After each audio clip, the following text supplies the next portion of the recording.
Dawn, or the pale imitation of it the island always offered, found the courtyard already tense with quiet activity, the whole group risen and moving with purpose despite the short, uneasy sleep the night's flickering warning had left them. The great statue's eyes burned steady gold, no further disturbance visible since the last flicker before midnight, but nobody mistook the calm for safety anymore. Report, Rhea said the moment the warden's borrowed form materialized near the statue's base, her voice carrying the crisp, focused authority of a commander rather than the gentler tone she'd used through most of their days here. The presence at the barrier's edge has not advanced, the warden said.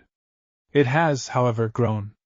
What began as a single probing intelligence overnight has become several, coordinated, patient, clearly waiting on something before committing to a full breach. Waiting on what? Zenobia asked. I believe, the warden said, waiting on reinforcement, or waiting on my barrier to weaken further of its own accord.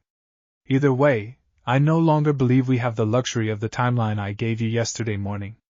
I intend to open the path home today. That landed heavier than Issei expected, a strange knot of relief and reluctance tightening in his chest all at once. Beside him, Asia's hand found his, and he understood, without needing to ask, that she felt the same tangled mixture of feelings. There's a complication, the warden continued, before anyone could fully process the announcement. Opening a true, stable passage home, rather than the storm-ravaged tear that first brought you here, requires a sustained working, an anchoring ritual drawing on both my strength and the strength this island has helped you build across your trials. It cannot be rushed, and it cannot be interrupted once begun. It will take the better part of an hour to complete, uninterrupted, and I must remain fixed at the center of the courtyard for the entire working, unable to defend myself or the barrier directly while it proceeds. Understanding dawned across the group's faces in near unison, Rias's jaw setting into the same hard, protective line it had carried the night of the harvester skirmish. You're saying if that force outside decides to move while you're mid-ritual, then the barrier's defense falls entirely to you, the warden finished for her, for as long as the working requires to complete. I would not ask this of you if I saw any safer path forward. But I have watched what waits at the edge of my barrier long enough now to know that delay serves it far better than it serves us. How many? Kiba asked, already running the tactical calculations Issei could see forming behind his careful expression. I count 6 distinct presences now, where there were 3 yesterday, the warden said. And one among them carries a weight considerably heavier than the scouts you already turned away. I do not know its full nature.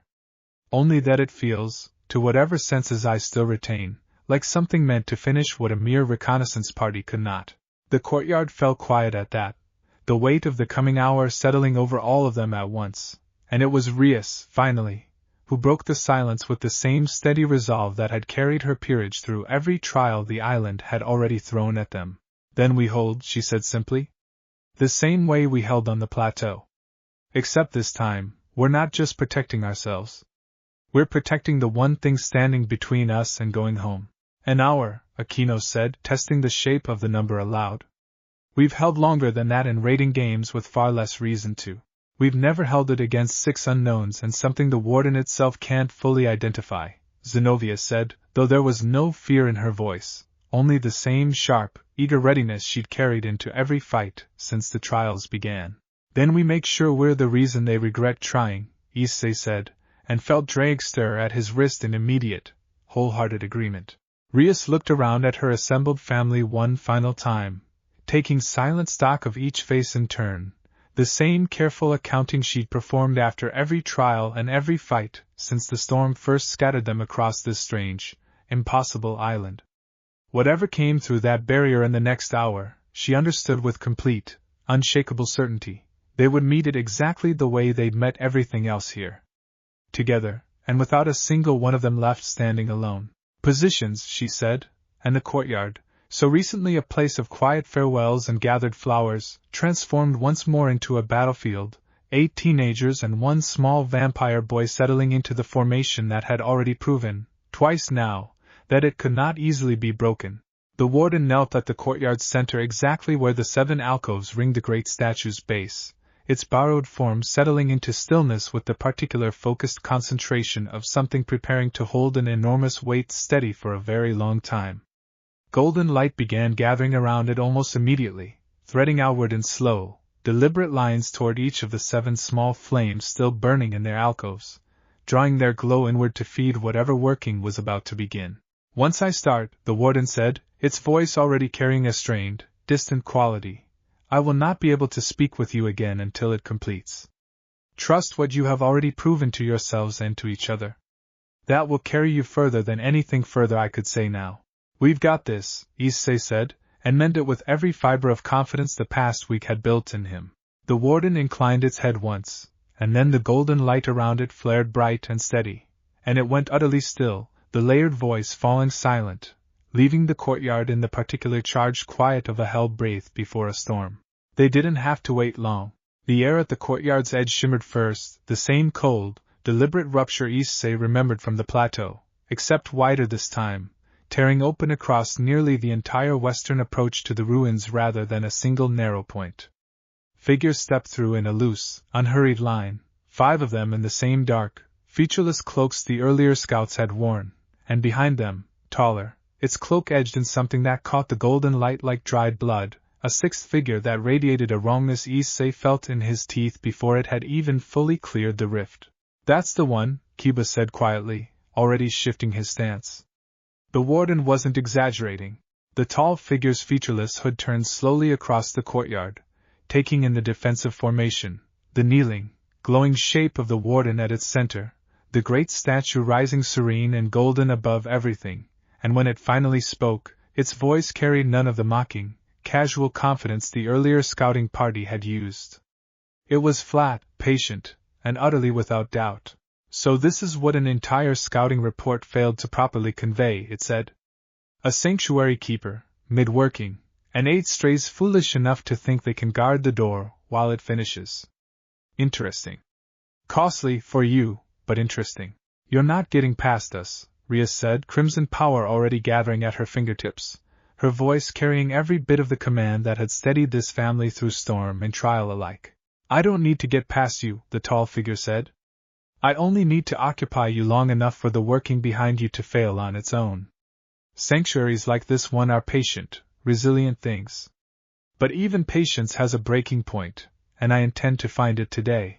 It raised one gloved hand, and the 5 cloaked figures behind it surged forward all at once, faster and considerably more coordinated than the scouting party's earlier assault, and the fight that had been building since the moment they'd stepped off that first storm-ravaged beach finally, truly began in earnest.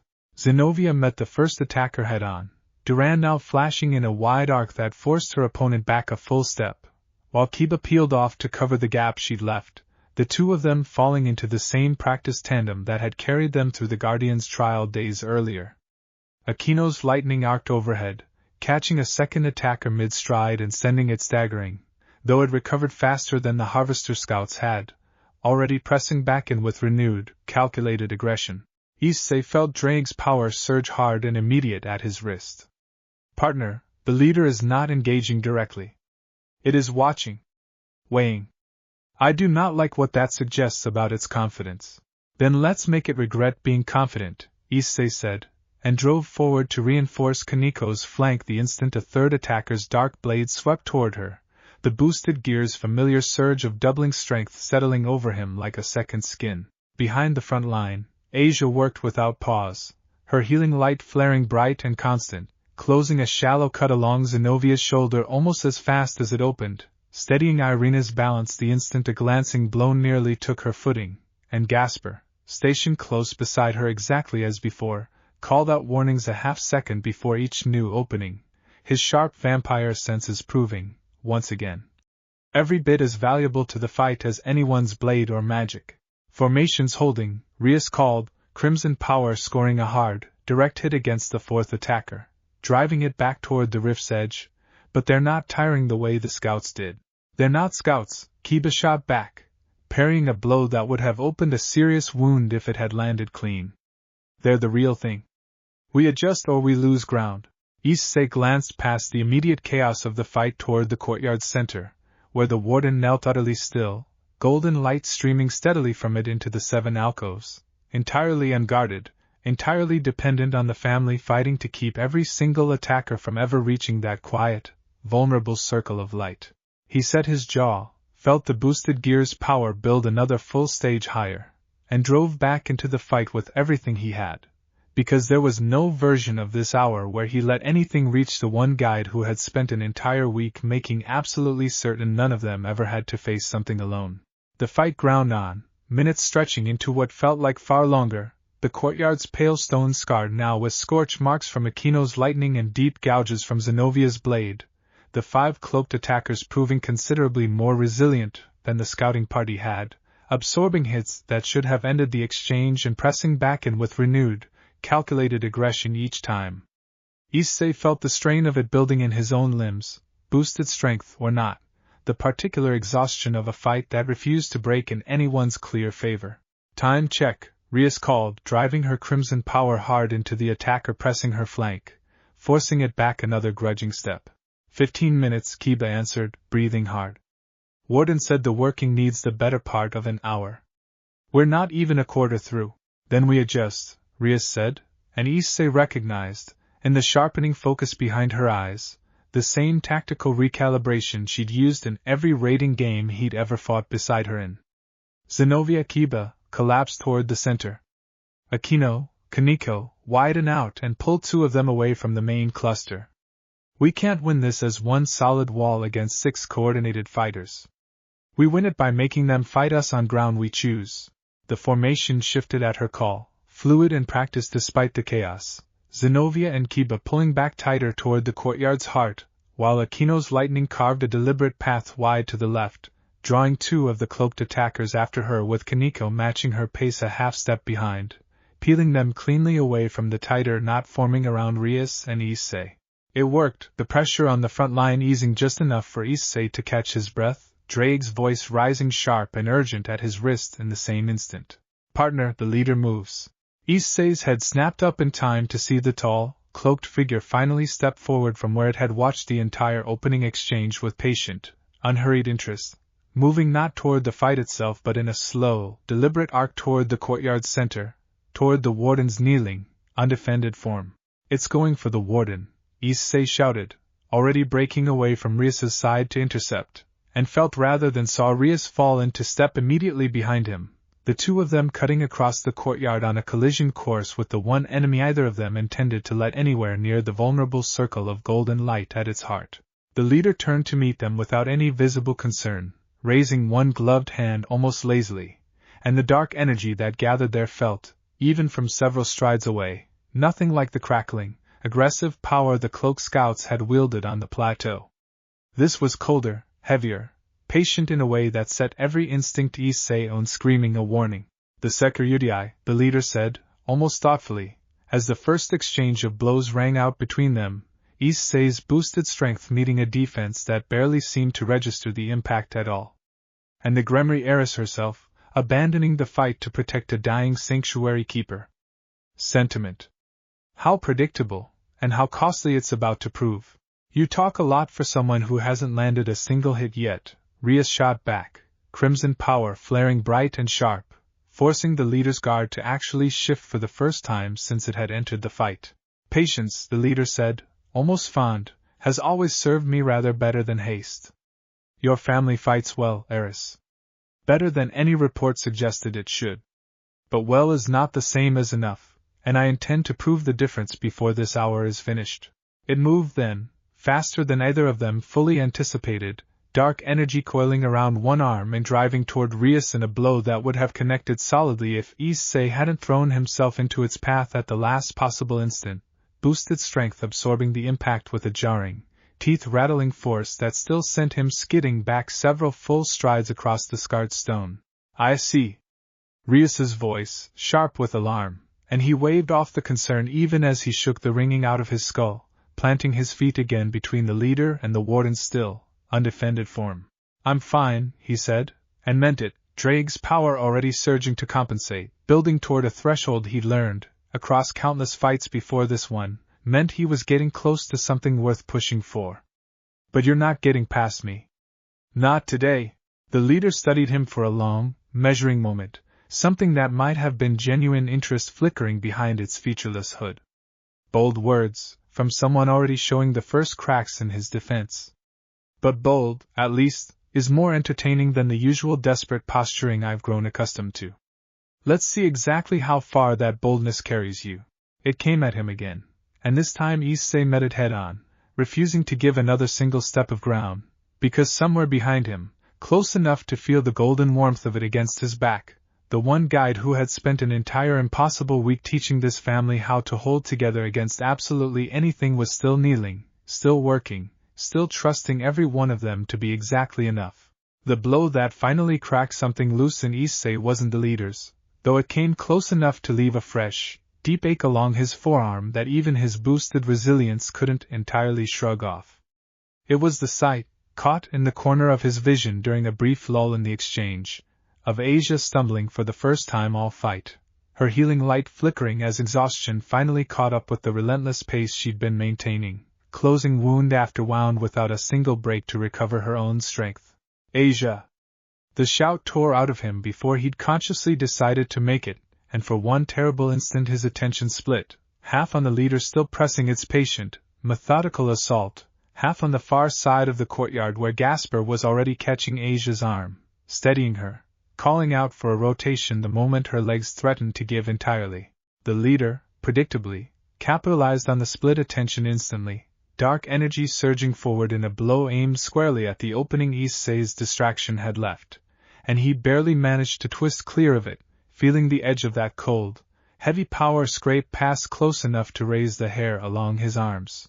Careful, the leader said, almost gently, or your family's exhaustion will cost you rather more than a distracted parry.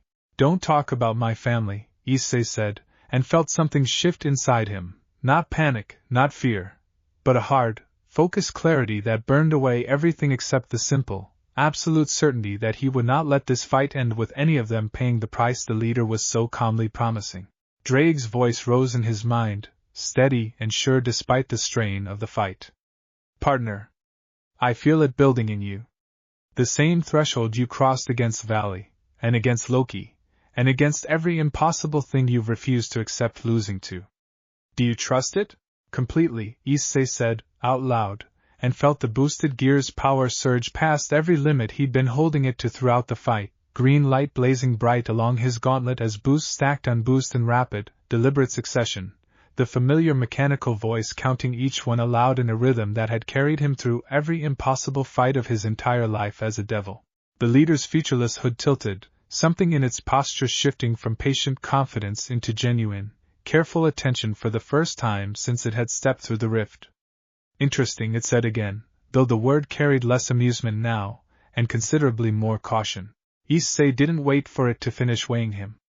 He drove forward with every boosted stage he built, the leader's guard finally, genuinely staggering under the force of the exchange, dark energy fracturing at the edges where his blow connected clean for the first time in the entire fight.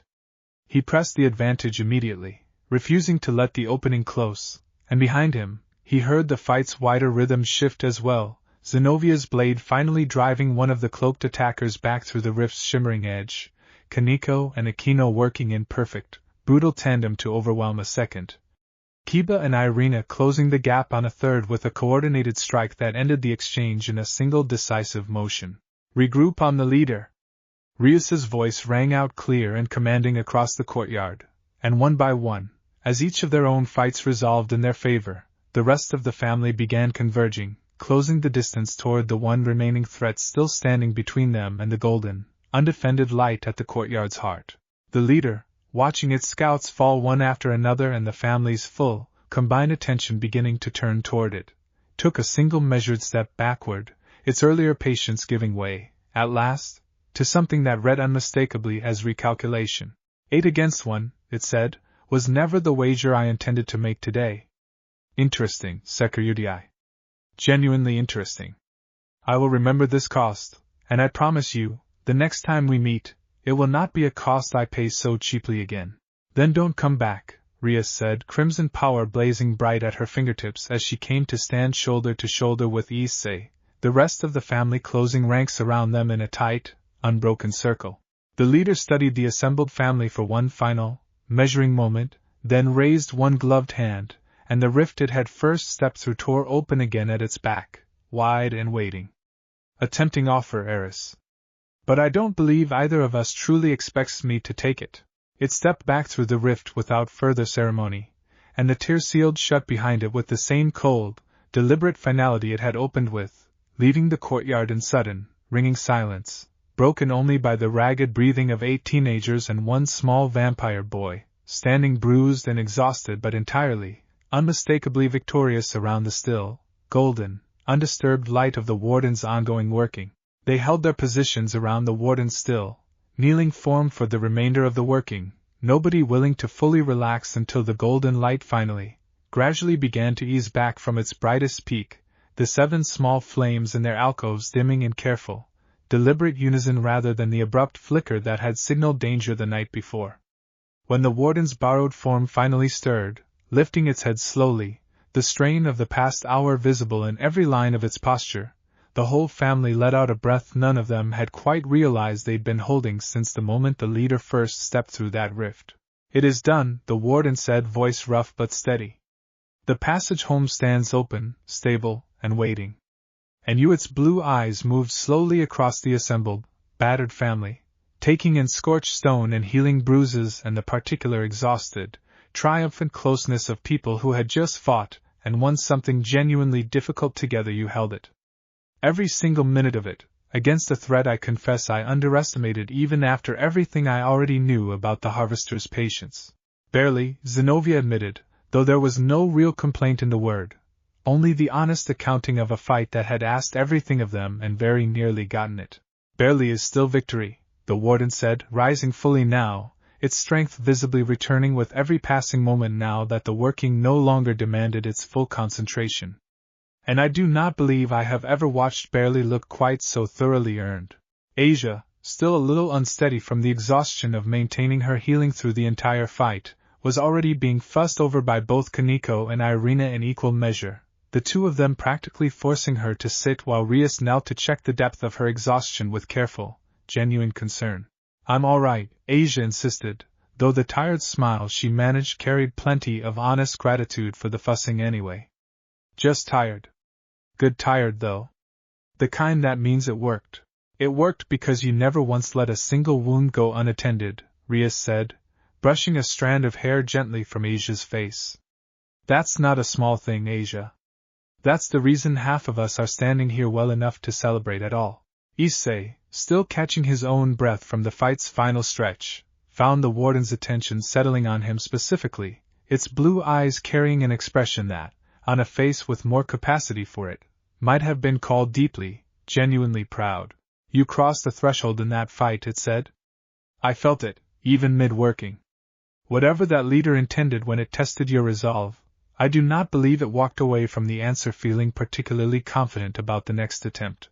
"Drake helped," Issei said, which was true, though he also knew, with the particular clarity the past week had built in him, that it hadn't been the boosted gear alone that carried him through that final exchange.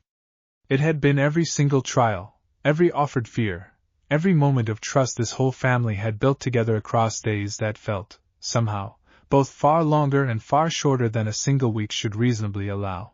"Drake helped," the warden agreed. "But so did every one of you, standing exactly where you needed to stand, exactly when it mattered most. That is not a small thing to have built in so short a time. I have watched families take years to earn what you have earned in the space of a week, and some never earn it at all." Rias rose from where she'd been tending to Asia, crossing to stand before the warden with the particular steady directness she reserved for the moments that mattered most. "You said the passage home is open. Stable. Does that mean it's time?" "It does," the warden confirmed, and something in its voice carried, alongside the evident relief, a genuine, reluctant note of loss. "Whenever you are ready. I would not blame you in the slightest for wishing to leave immediately, after everything this last hour has asked of you." Rias looked around at her assembled family, bruised and exhausted and entirely, unmistakably whole, and found, in the quiet after a battle they'd fought and won together, that she wasn't in any particular hurry after all. "We'll go when we're ready," she said. "Not a moment before. I think, after everything, we've earned the right to leave this place properly, rather than fleeing it the second the dangers passed. The warden's borrowed expression, featureless as it was, still somehow conveyed something warm and grateful at that, and it inclined its head in the same small, respectful bow it had offered at their very first meeting in this exact courtyard, a lifetime and a single week ago all at once. They spent the better part of the afternoon in the courtyard's quiet aftermath, tending properly to every scrape and bruise the fight had left behind, resting in the particular unhurried way that only came after real danger had genuinely passed rather than merely paused. Asia recovered her strength gradually, insisting, despite everyone's fussing, on personally checking each of them over one final time before she'd allow herself to properly rest, and by the time the pale afternoon light began its slow, familiar dim toward evening, the whole family had settled into an easy, contented stillness none of them wanted to rush past too quickly.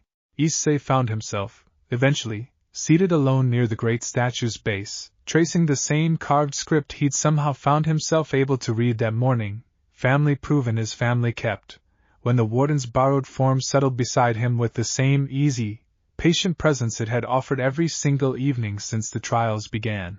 "You've been quiet," it observed. "Just thinking," Issei said. "About everything that happened here. About how weird it's gonna be, explaining any of this to Surzex, or Azazel, or literally anyone who wasn't actually here for it." "You will not need to explain all of it," the warden said. "Only enough for them to understand you have grown, and that the growth is worth trusting. The rest, I suspect, they will simply see for themselves, in how you carry yourselves once you're home." "You really think we're different?" "Like actually different, not just tired and banged up." The warden considered the question seriously, the way it considered most things Issei had come to genuinely respect it for. "I have watched a great many guests pass through this island across a great many years," it said.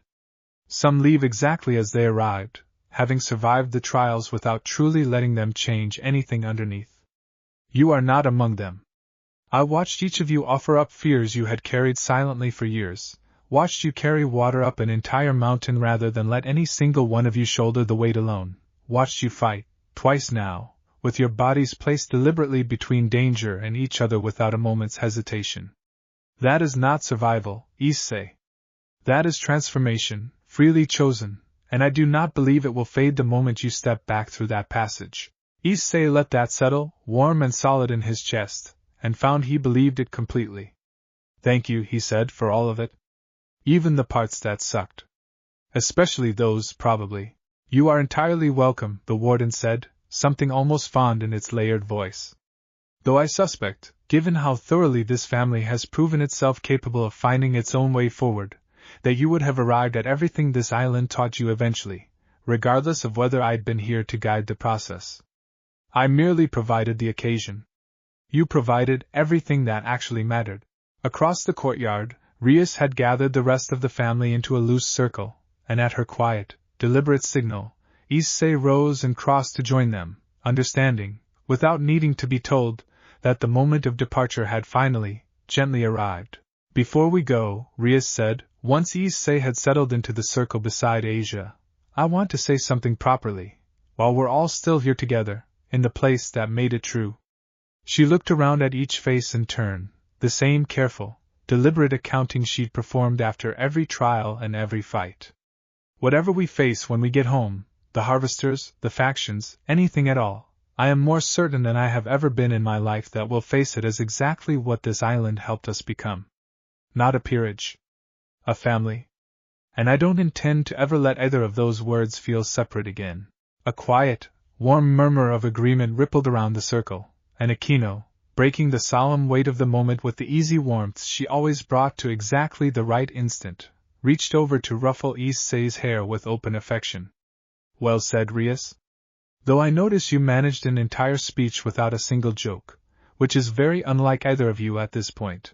"I contain multitudes," Rias said, echoing the line the whole family had borrowed from each other so many times across the past week, and the resulting laughter, bright and easy and entirely unguarded, carried warmly across the courtyard, one final, ordinary, precious sound to leave behind in the place that had taught them, more thoroughly than anything else in their young lives, exactly how much an ordinary sound like that was worth protecting. The passage home, when the warden finally revealed it, took the shape of a wide, quiet archway of pure golden light standing just beyond the courtyard's edge, nothing like the violent, chaotic tear of the storm that had first brought them here, nor the cold, deliberate rifts the harvesters had torn open twice now to test them.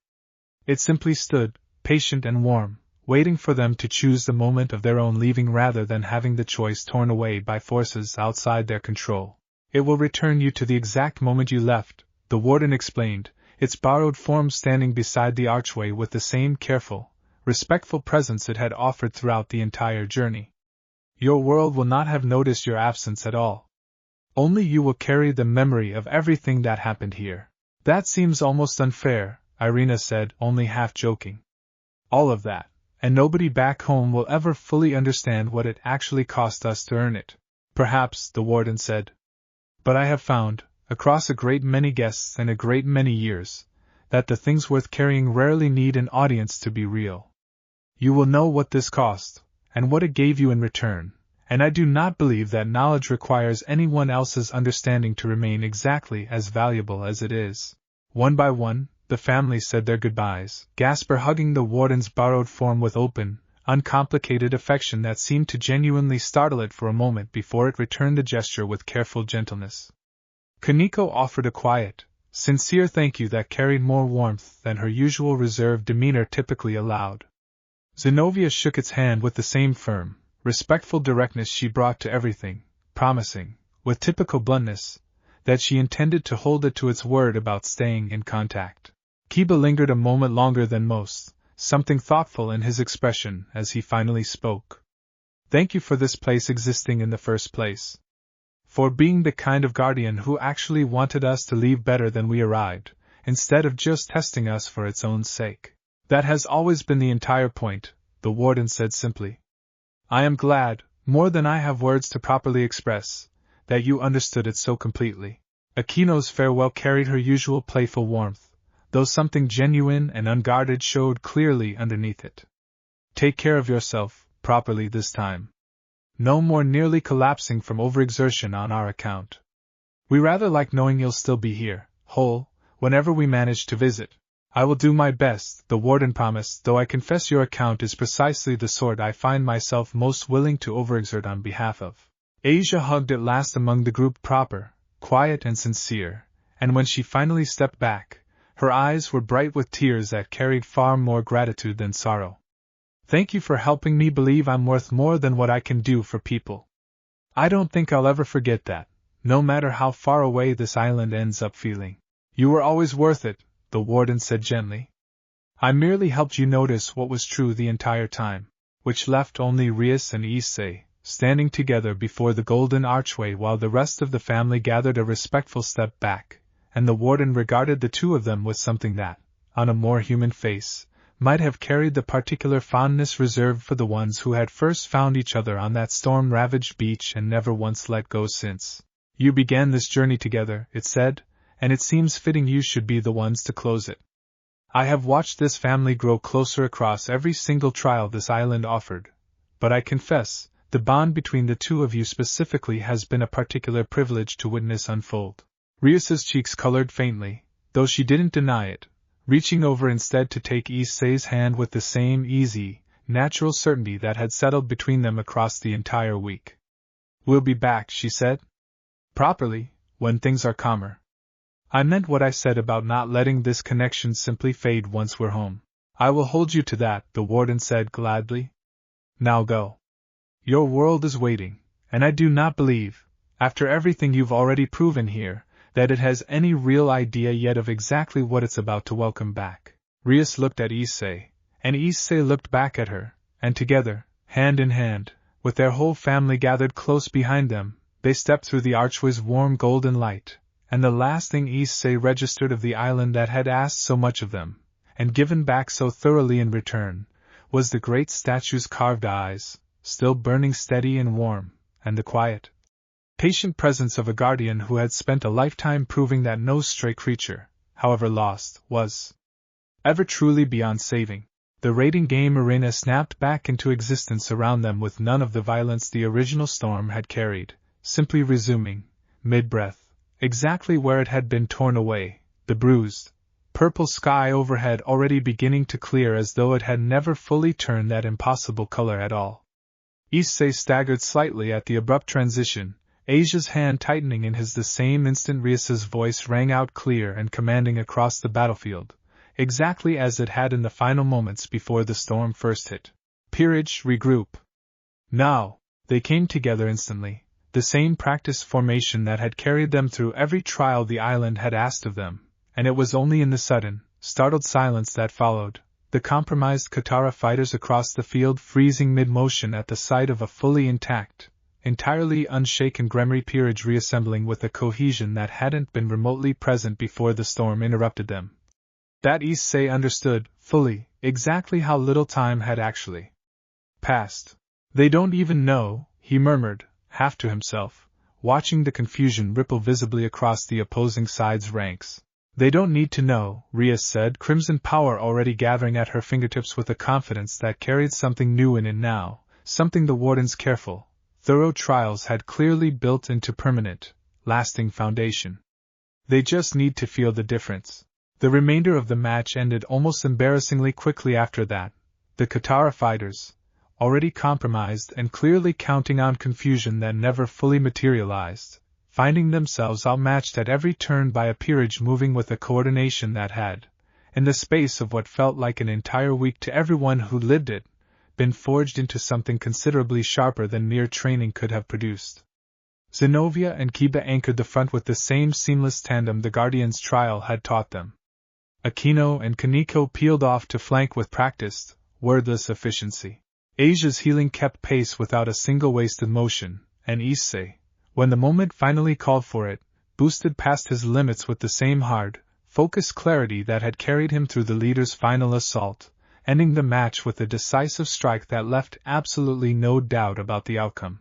The arena's referee called the match, and as the illusory battlefield began dissolving around them, Issei caught sight of familiar faces gathering at the arena's edge, Surzex's expression carrying open, startled relief beneath its usual composed warmth, Sona standing beside him with the particular sharp, assessing focus she brought to everything, and beyond them both, Azazel, arms crossed, studying the returning peerage with an expression that suggested he'd already guessed considerably more had happened than the official records would ever properly capture. That storm, Surzex said, once the group had crossed the dissolving arena to meet him properly, tore straight through every containment ward we had in place. We lost contact with all of you for nearly 40 minutes. I want a full report, but first his gaze swept across the peerage, checking, the same careful accounting Rias performed after every fight, for injury, for distress, for anything requiring immediate attention. Is everyone all right? Rias looked around at her family, bruised in places that would take a proper night's rest to fully heal, tired in the deep, satisfied way that came from having earned every single ounce of that tiredness honestly, and found she had never been more certain of an answer in her entire life. We're more than all right, she said. We're going to need that full report to take a while, though. It's a considerably longer story than 40 minutes usually holds. Surzex studied her for a long moment, something in her bearing, in the easy, unshaken closeness of the whole peerage gathered around her, clearly registering as significant even without the details yet to explain it. Take whatever time the story needs, he said finally. I have a feeling it's going to be worth hearing properly. Behind him, Sona had already crossed to Rias's side, her sharp, assessing gaze softening slightly at whatever she read in her old friend's expression. You look different, she said, quiet enough that it carried only between the two of them. Not hurt. Different.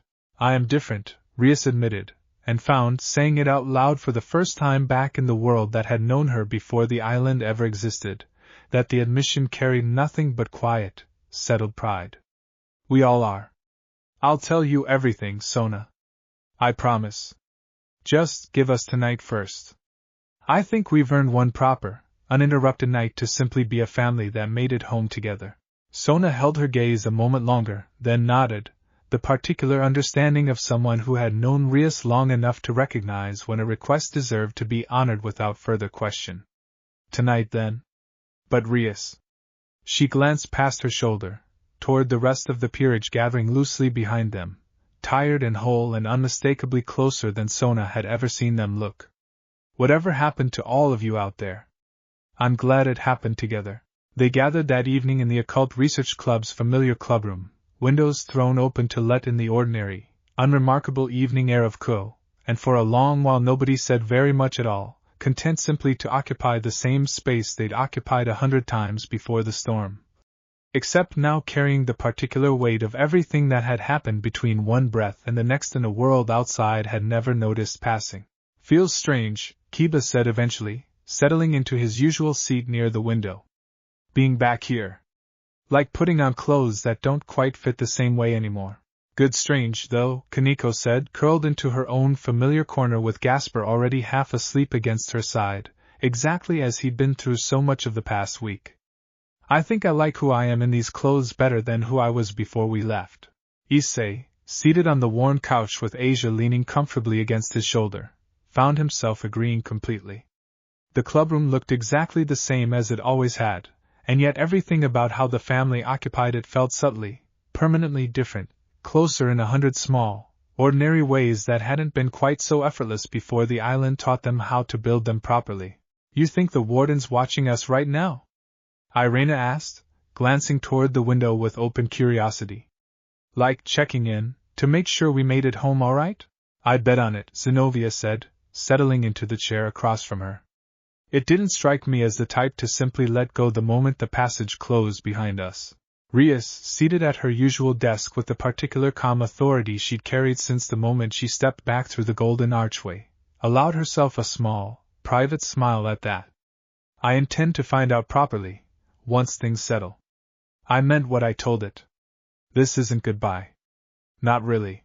Speaking of things settling, Aquino said, stretching languidly in her own chair, has anyone actually worked out what we're supposed to tell Surzex and Sona tomorrow?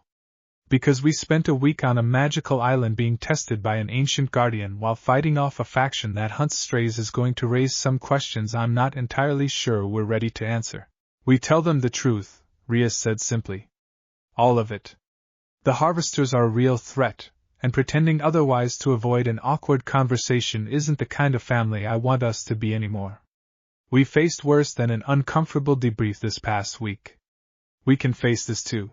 A murmur of agreement rippled around the room, easy and unforced, and Issei felt something settle fully into place in his chest, the last lingering strangeness of the transition finally smoothing out into simple, steady certainty. Whatever came next, whatever the harvesters still had planned, whatever the wider world still held in store for a peerage that had walked through fire and come out the other side more thoroughly bonded than they'd ever been before, they would face it exactly the way the island had taught them to. Together, and without a single one of them ever having to carry it alone. Outside the window, the ordinary evening deepened slowly into night, stars emerging one by one in patterns Issei actually recognized this time, familiar and comforting in a way the island's strange, beautiful sky had never quite managed to be. And somewhere, impossibly far away and yet somehow closer than distance should reasonably allow, he liked to imagine a great stone statue's eyes still burning warm and gold in a courtyard full of pale, glowing flowers, watching over an empty island that had, for one remarkable week, been anything but empty at all, and would, he was quietly certain, welcome this family back again, gladly. Whenever the world outside finally gave them the chance to return. The debrief convened the following afternoon in one of the Underworld's smaller, more private conference chambers, Surzex seated at the head of the table with Azazel lounging beside him in a posture that fooled absolutely nobody into thinking he wasn't listening with complete, focused attention, Sona positioned across from Rias with a notepad already half filled with the kind of precise, organized questions Issei had come to expect from her over the years. Start from the beginning, Surzex said, once the whole peerage had settled into the chairs arranged around the table. Everything. I don't care how strange it sounds. Rias did, laying out the full account with the same clear, steady authority she'd carried through every trial the island had asked of her, the storm and the scattered landing, the ruined courtyard and the warden's first appearance, the trials of trust and fear and sacrifice, the guardian's fight and the plateau skirmish, and finally, the true threat the warden had revealed lurking beyond the island's barrier, the harvesters, and their deliberate, targeted interest in strays exactly like the peerage assembled around this table. Azazel, who had said nothing through most of the account, finally sat forward, his usual lazy amusement replaced entirely by sharp, focused attention. Harvesters, he said. That's not a name I've heard before, and believe me, I make it my business to hear most names worth hearing in the gaps between our factions. The warden suggested they operate deliberately outside faction lines, Rias said. Which would explain why nobody's tracked them properly.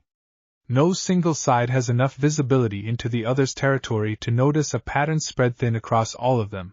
That's a genuinely unpleasant thought, Sona said, already scribbling notes with visible urgency. A faction hunting strays specifically because no one avenges them. That's not just predatory. That's calculated to exploit exactly the gap our current systems leave open. Which is precisely why I want this documented properly, and shared carefully, Serzek said, his usual warm composure sharpening into the focused seriousness Issei had rarely seen from him outside genuine crisis. If this faction has been operating undetected across factional lines for any length of time, we need every side aware of the pattern, not just the Gremry House. I'll bring this to my sister directly, and to the appropriate contacts among the angels and the fallen both. This isn't a threat any single faction should try handling alone. There's more, Issei said, and found every eye in the room turning toward him with open attention. The one who led the attack on the plateau, the second one, the bigger fight. It wasn't just some random scout. It felt like it actually knew what it was doing, tactically. Like it had fought coordinated groups before and knew exactly how to test one. That tracks with a faction that's apparently been operating successfully, undetected, for however long they've actually existed, Azazel said grimly. Which means this isn't the last time any of you are going to cross paths with them. Not if they've already marked your peerage as interesting enough to send someone that capable after in the first place. Rias's jaw set at that, though there was no fear in the expression, only the same hard, protective resolve that had carried her through the entirety of the fight on the plateau. Then we'll be ready. All of us.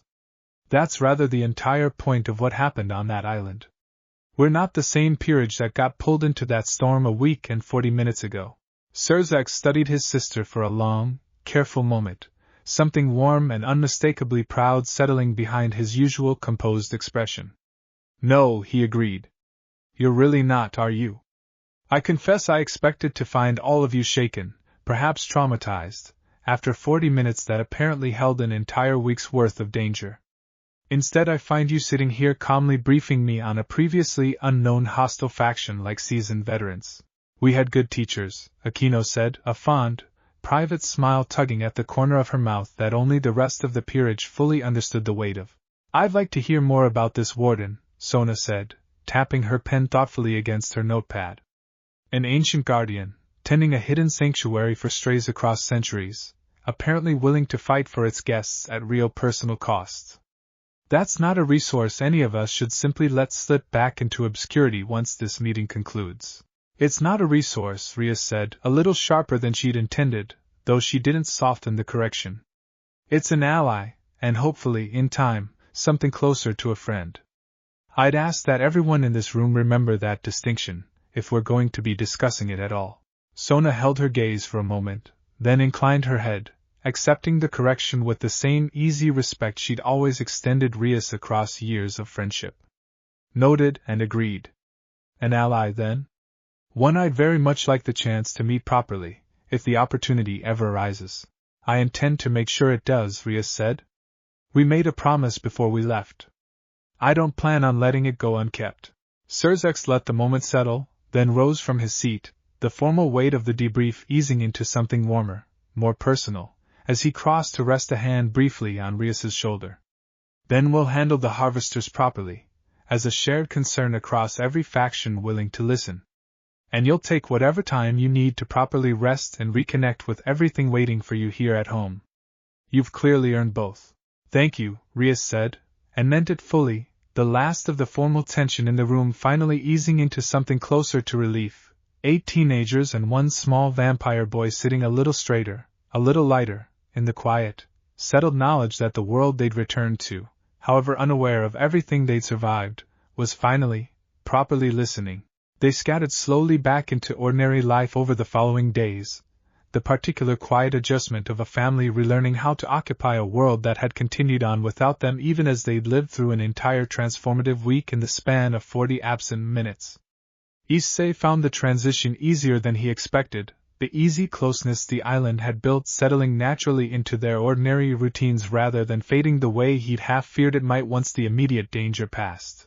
He found Kaneko one afternoon in the clubroom's quiet corner, curled up with a book she wasn't really reading, and settled beside her with the same easy comfort that had become second nature across the island's trials. "Doing okay?" he asked. "Better than okay," she said, setting the book aside entirely. "I called my sister. First time in months." That surprised him, though pleasantly. "How'd that go?" "Awkward. Complicated. Not fixed, not even close." She considered the admission for a moment, something thoughtful crossing her usually guarded expression. "But I didn't spend the whole call scared I was gonna turn into her the second the conversation got hard. That's new. That's the island, I think. Or maybe just finally believing what I already knew but never let myself actually feel." "That's huge, Kaneko." "Yeah," she said, and allowed herself a small, genuine smile. "Yeah, it kind of is." Down the hall, Akino had cornered Kiba during a quiet stretch between classes, the two of them falling into an easy conversation that had become considerably more common since the island, a closeness built not on romance but on the particular understanding of two people who had each offered up old grief during the sacrifice trial and found the other listening without judgment on the other side of it. "You seem lighter," Akino observed. "Properly lighter, not just performing it for everyone's benefit." "I am," Kiba admitted. "I actually visited the memorial for the squad yesterday. First time in almost a year I didn't leave feeling like I owed them something I could never fully pay off." "Good," Akino said simply, and squeezed his arm once, warm and sincere, before the two of them fell into easier, lighter conversation, the particular comfortable rhythm of a friendship that had been quietly strengthening since long before the island but had found, there, its truest and most honest foundation yet. Rias, meanwhile, had claimed a quiet evening for herself and Issei specifically. The two of them settled on the clubroom's small balcony overlooking the ordinary, unremarkable coast skyline, watching the sun set in colors that held nothing of the island's strange, beautiful stars but carried their own familiar comfort regardless. "Sona asked me something today," Rias said, watching the light fade slowly toward evening. "Whether I thought the island changed all of us the same way, or whether it changed each of us differently." "What did you tell her?" "That I thought it was both. That it gave all of us the same core thing, proof that we're stronger together than any of us feared we might be alone. But the specific shape it took, what each of us actually needed to let go of to get there, that was different for every single one of us." She glanced at him, something warm and open in her expression that she rarely allowed herself to show quite this plainly. "What about you? What do you think it actually gave you?" Issei considered the question seriously, turning it over with the same careful honesty the island had taught him to bring to questions like this one. "I think it gave me proof that I don't have to earn my place here every single day. That you all actually want me around, not because I'm useful in a fight, but because of who I actually am underneath that." He glanced at her, feeling his face warm slightly despite himself. "Especially you. I think it gave me the guts to actually admit how much that specifically matters to me." Rias's cheeks colored to match his own, though she didn't look away, the easy, unguarded closeness between them settling into something that felt, in that quiet evening light, like the natural, inevitable continuation of everything the island had spent a week carefully building. "I'm glad," she said softly. "Because it matters just as much to me. Maybe more than I've properly let myself say out loud yet." They sat together in comfortable, easy quiet after that, watching the last of the sunset fade into the familiar, ordinary stars of a world that had no idea what an entire family had survived, together, in the space of a single, remarkable, impossible week, and found, in the quiet warmth of simply being beside each other, exactly the kind of home worth having fought so hard to protect. It was nearly 2 weeks later, on an ordinary Tuesday evening that carried no particular warning of anything unusual at all, when Rias felt it, a faint, familiar warmth brushing against the edge of her awareness while she sat grading a stack of student council paperwork in the quiet clubroom. She set the papers aside immediately, recognizing the sensation even though she'd only felt it like once before, standing beside a golden archway with her whole family gathered close around her. "Everyone," she said, and something in her voice brought the rest of the peerage, scattered around the room in their usual evening routines, instantly alert. "I think it's the warden."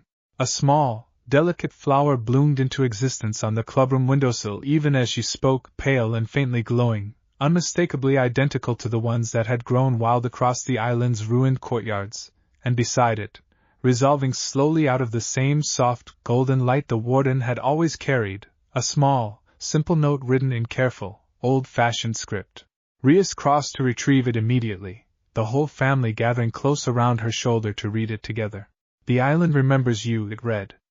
"The barrier holds strong, stronger for what you helped me reinforce, and the harvester who tested you has not returned, though I do not believe that silence will last indefinitely. I write only to say that the courtyard misses its family, and that the door remains open whenever you find yourselves able to walk back through it. Until then, know that I am watching over you as best this distance allows, and that I remain, as I promised, exactly the ally and friend you left behind."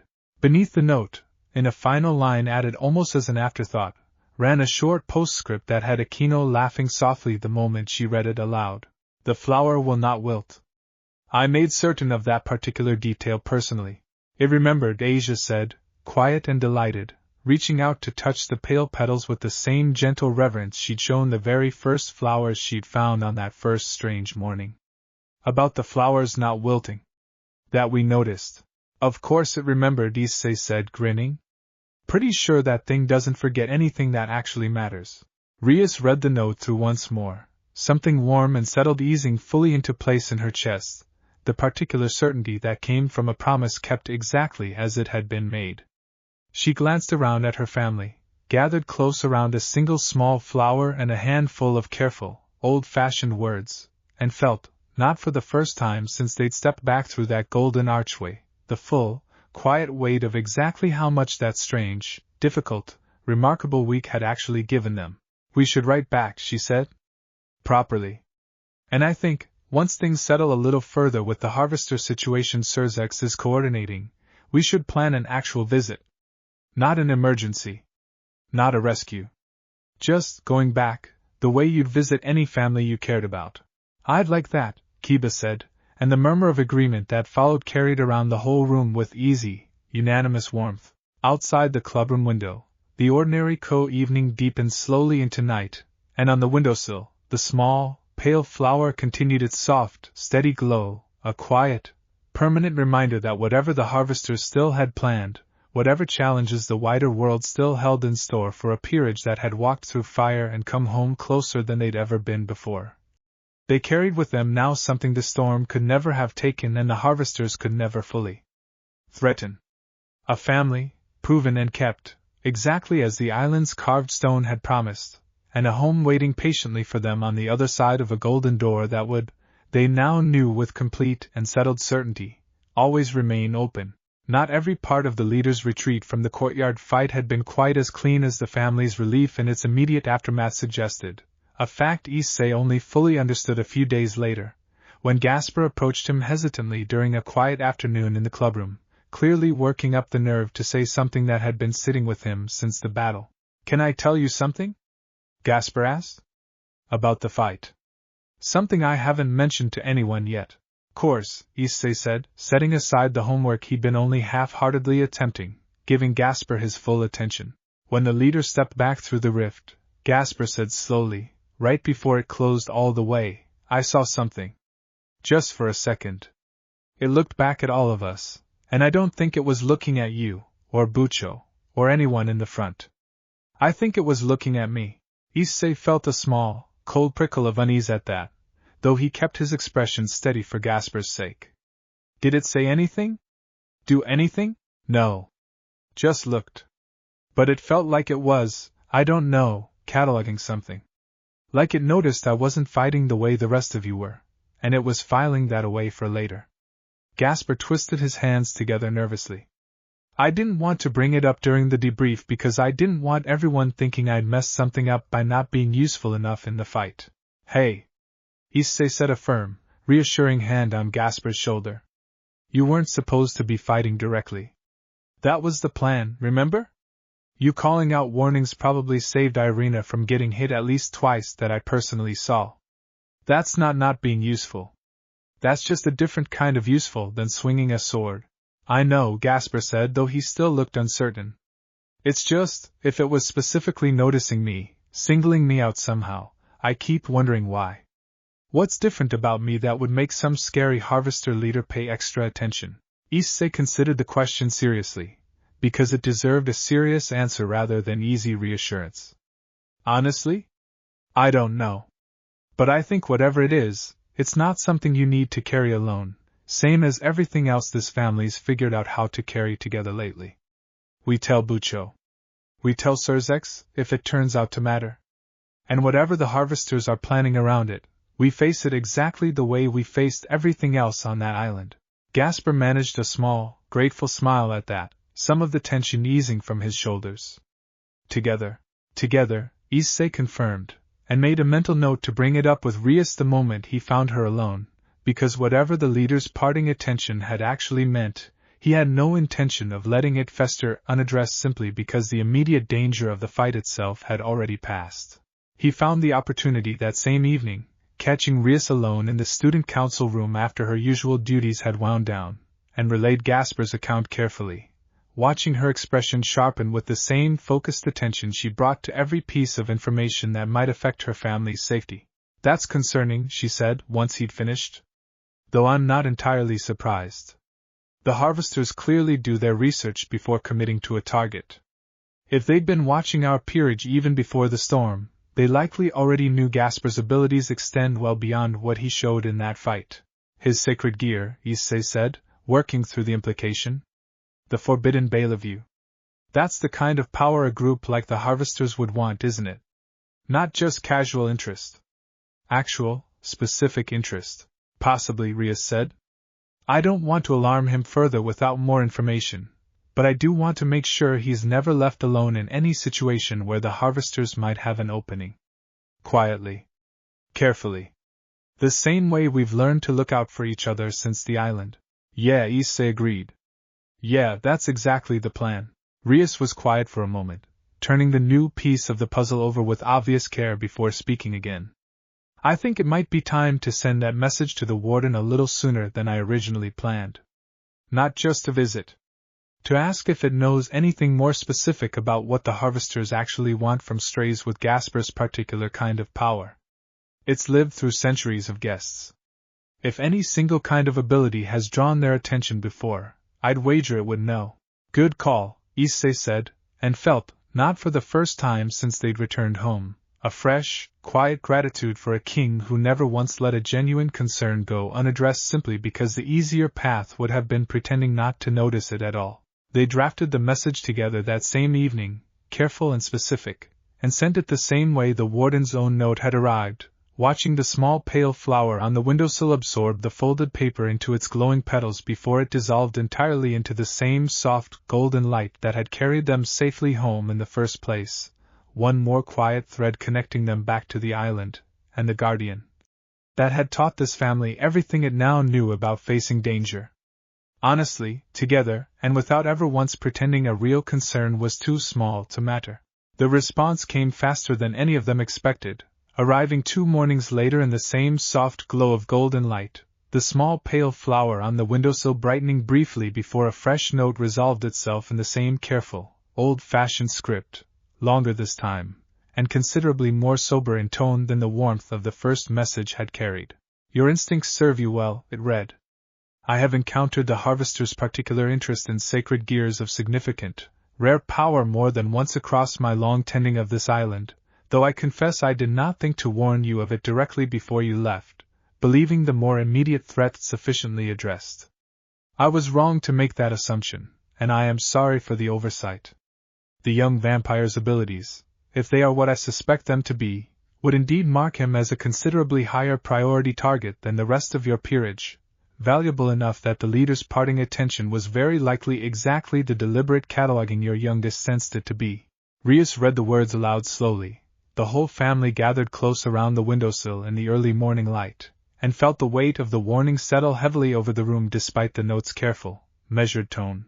I do not say this to frighten you, the note continued, but because you have already proven, more thoroughly than any guests I have hosted in longer than I care to count, that honest warning serves your family far better than gentle omission. Protect him carefully.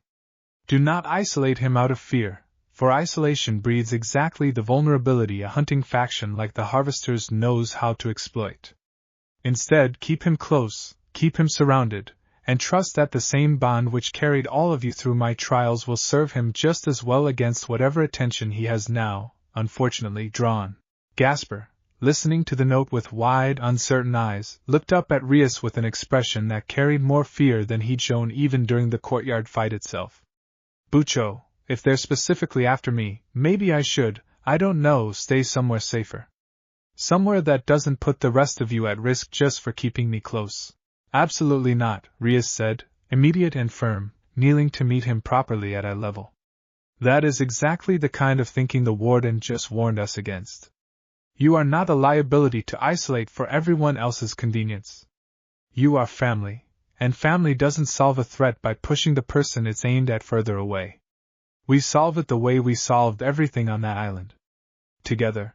She's right, Kaneko said, settling beside Gasper with quiet, unshakable certainty. You're staying close. Closer than before, actually. Not further away.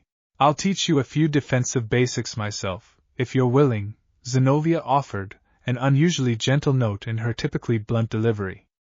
Nothing that requires you to fight directly. Just enough that you're never entirely without options if something manages to get past the rest of us. Gasper looked around at the whole family gathered close around him, the same easy, unhesitating closeness that had carried them through every single trial the island had thrown at them, and felt some of the fear easing, slowly, into something steadier. Okay, he said. Okay. Together then. Together, the whole room echoed, warm and unanimous, and Rias, rising from where she knelt beside him, felt the same hard, protective resolve settle over her that had carried her through the leader's final assault in the courtyard, sharpened now by a specific, personal purpose she intended to see through completely. She finished reading the note's final lines aloud, the warden's careful, measured warmth returning in its closing words despite the seriousness of everything that had come before. Whatever comes, it read, know that this island, and the guardian who tends it, stands ready to help in whatever way distance allows. You are not facing this alone, however far from that courtyard you may currently stand. That promise, I intend to keep for as long as I exist to keep it. Rias folded the note carefully, setting it beside the still glowing flower on the windowsill, and looked around at her assembled family one final time, the same careful, deliberate accounting she performed after every trial and every fight, finding in each face the same steady, unshaken readiness that had already carried them through so much more than any of them could have imagined a mere 2 weeks earlier. Then that's the plan, she said. We stay close. We stay ready. And whatever the Harvesters think they know about this family, we make absolutely certain they learn, the same way that leader already learned in the courtyard, exactly how badly they've underestimated what we've built together. True to her word, Zenobia claimed the following Saturday afternoon for Gasper's first lesson, commandeering a quiet corner of the school's outdoor training grounds while the rest of the peerage gathered loosely nearby, half to supervise and half simply because nobody particularly wanted to be anywhere else while it happened. Nothing complicated, Zenobia said, settling into a relaxed, patient stance entirely unlike her usual sharp, combative readiness. We're not making you a swordsman today. We're teaching you how to buy yourself 3 seconds if something ever gets past the rest of us. 3 seconds is often all it takes for backup to arrive. 3 seconds, Gasper repeated, working up his nerve. Okay. I can try for 3 seconds. Good. Now, the first thing you need to understand about your sacred gear, Zenobia paused, glancing toward Rias for confirmation before continuing, and at Rias's small, encouraging nod, pressed forward carefully, is that fear of using it isn't the same as safety. I know you've spent a long time being told it's dangerous, that you need to keep it locked away. And maybe most of the time, that's the right call. But if the Harvesters really are watching for an opening, the scariest version of you might also be the safest one, in exactly the wrong moment for anyone to have talked you out of using it. Gasper's eyes widened at that, a flicker of old, familiar fear crossing his expression, and Kaneko, standing close beside him exactly as she'd promised, reached over to squeeze his hand once, steady and reassuring. "Nobody's asking you to use it today," she said. "Zenovia's just saying, don't rule it out completely just because it scares you." "Same as everything else this family's learned lately." "Same as everything else," Gasper echoed, and some of the tension eased from his small shoulders. They spent the next hour on considerably gentler ground than Gasper had feared, Zenovia walking him through simple footwork, basic blocks, the kind of fundamental defensive movement that required no dangerous power at all, just body awareness and the confidence to trust his own instincts under pressure. Aquino supervised from a short distance, offering the occasional gentle correction to his stance, while Irina cheered every small success with the same bright, unwavering enthusiasm she brought to absolutely everything. Issei, watching from where he sat with Asia near the training ground's edge, found himself struck by how naturally the whole scene had assembled itself, no one specifically organizing it beyond Zenovia's original offer, and yet the entire family present anyway, each finding their own small way to support a lesson that, on paper, only really involved two people directly. "This is what the warden meant, isn't it?" Asia said quietly, following his gaze across the training ground. "About keeping him close instead of isolating him." "Yeah," Issei agreed. "Nobody told everyone else to show up today. They just did. Because that's what we are now, I guess. The kind of family that shows up without being asked." Asia smiled at that, leaning her head against his shoulder with the same easy, natural comfort that had settled between them since that very first night by the fire on the island, a lifetime and barely 2 weeks ago all at once. "I like that kind of family a lot." "Me too," Issei said, and meant it with the same simple, complete certainty the island had spent an entire remarkable week carefully teaching him to trust. By the time the lesson wound down, the sun beginning its slow descent toward evening, Gasper looked, for the first time since Issei had first found him alone and terrified in that ruined courtyard so many trials ago, genuinely, steadily confident, running through the basic footwork Zenovia had taught him with a small, proud smile that had nothing hesitant left in it at all. "Same time next week?" Zenovia asked, sheathing Durandal with easy satisfaction. "Same time next week," Gasper agreed immediately, and the whole gathered family, scattered loosely around the training ground in the fading afternoon light, felt something settle fully and permanently into place, a rhythm, a promise, the quiet, steady proof that whatever the harvesters still had planned, whatever threats the wider world still held in store, this family had already learned, more thoroughly than any single trial could have taught them alone, exactly how to meet every single one of them. Together, patiently, one small, deliberate lesson at a time, with absolutely no intention of ever letting a single member of it face anything, however frightening, entirely on their own again. That evening, once the training ground had emptied and the whole family had drifted back toward the clubroom for a quiet, ordinary dinner together, Rias lingered a moment longer at the window, watching the small pale flower on the sill continue its steady, patient glow, a single thread of golden light connecting an ordinary evening to a courtyard full of carved stone and quiet, hard one piece half a world away. She thought of the warden, kneeling patient and tireless at the center of its long, careful vigil, and of the leader who had promised, with cold and certain patience, that this was far from finished between them. Let it come, she thought, watching her family's easy laughter drift warm and familiar from the room behind her. Whatever the harvesters still believed they understood about strays worth hunting, about a peerage they imagined they could simply pick apart one vulnerability at a time, they had no real idea yet what this particular family had already survived together, and no real idea at all what it would take, now, to ever pull a single one of them away from each other again. The first sign that the harvesters had decided to stop watching and start acting came on an unremarkable Wednesday morning, 3 weeks after the training ground lesson had become a settled, comfortable routine, when Kaneko's ears flattened sharply during second period and she was on her feet and out the classroom door before the teacher had even finished registering the disruption. Issei caught up to her in the hallway, Kiba and Zenovia close behind, all three of them reading the same sharp, focused alarm in her expression that meant something considerably worse than an ordinary disturbance. What is it? He said, already reaching for the boosted gear out of pure instinct. Gasper, Kaneko said, already moving toward the old school building at a dead run. He's not in his usual spot. I can't feel him at all. Not even faintly. The old school building's familiar halls, quiet at this hour with most students still in class, felt wrong the moment they burst through the doors, the air carrying a faint, cold static that Issei recognized immediately from the courtyard fight weeks earlier, the unmistakable residue of a harvester rift having recently torn open and closed somewhere nearby.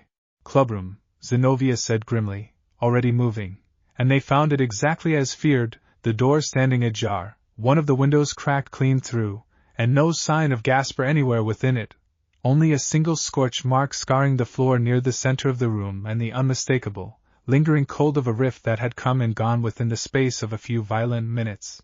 Rias arrived moments later, having felt the disturbance ripple through her own connection to her peerage the instant it happened, and the fury that crossed her expression upon seeing the empty, damaged clubroom was unlike anything Issei had witnessed from her before, cold and absolute, and entirely without the composed restraint she usually wore even in genuine crisis.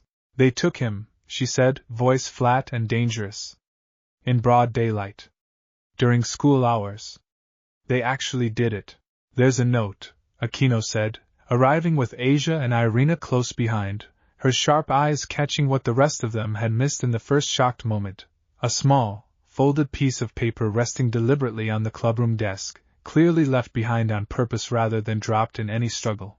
Rias snatched it up and read it aloud, her voice tightening with barely contained fury with every word. Your sanctuary keeper's warning arrived rather too late to matter. We appreciate the peerage's patience in confirming exactly which of you was worth the effort of a proper extraction. The vampire remains unharmed, for now, and will remain so provided you make no reckless attempt at rescue before we've had the chance to discuss terms. A representative will make contact within 48 hours. Do try to control that heiress temper in the meantime. The silence that followed the reading was absolute, cold fury radiating off every member of the assembled peerage in near unison, until Issei, forcing himself to think past the immediate, blinding urge to tear the entire clubroom apart looking for a trail to follow, finally spoke the thought cutting through his own rage. They knew we'd come running the second we felt something wrong. That's why the note. They wanted us to find it fast, panicked, before we had time to actually think clearly about how to respond. Rias's jaw tightened, but she took a slow, deliberate breath, and Issei watched her fury bank itself down, not disappearing, but redirecting itself into the same sharp, focused clarity she'd carried into every fight the island had asked of them. You're right. And I refuse to give them the reaction they're clearly expecting. She looked around at her assembled peerage, at the cold fury and raw fear warring across every face, and found, in the deep well of trust the island had spent an entire week carefully building, exactly the steadiness she needed to lead them through this properly. We don't panic. We don't run in blind. We use every single thing this family has learned since that storm first hit, and we get Gasper back whole, on our terms, not theirs. They convened an emergency meeting within the hour, Surzex and Sona arriving at the clubroom within minutes of Rias's urgent summons, Azazel trailing a short distance behind with an expression that had shed every trace of its usual lazy amusement entirely. This is a significant escalation, Surzex said, reading the harvester note with a controlled, careful anger that mirrored his sister's own banked fury.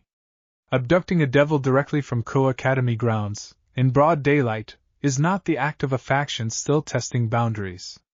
This is a direct declaration. 48 hours, Sona said, already calculating. That's either genuine patience, which seems unlikely given everything we already know about this faction, or it's deliberately calculated to give us just enough time to consider a rescue attempt, and talk ourselves out of it before they even need to negotiate anything at all.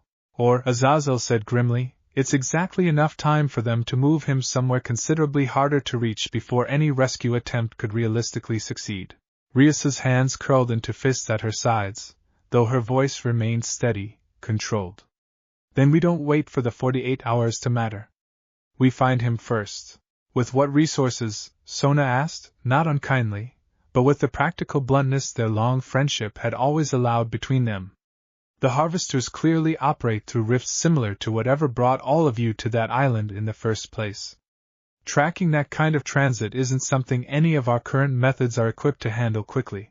Issei felt something click into place at that, the answer so obvious he was almost embarrassed it had taken this long to surface through the fog of fear and fury clouding the whole room. The warden. Every eye in the room turned toward him. It's spent centuries dealing with the harvesters, he continued, the idea sharpening with every word. It knows how their rifts work, probably better than anyone else we have access to.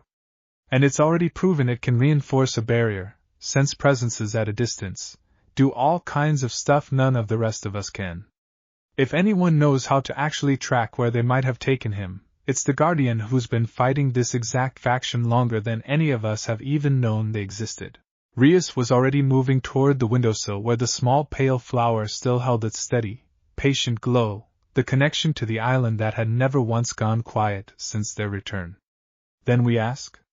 Right now.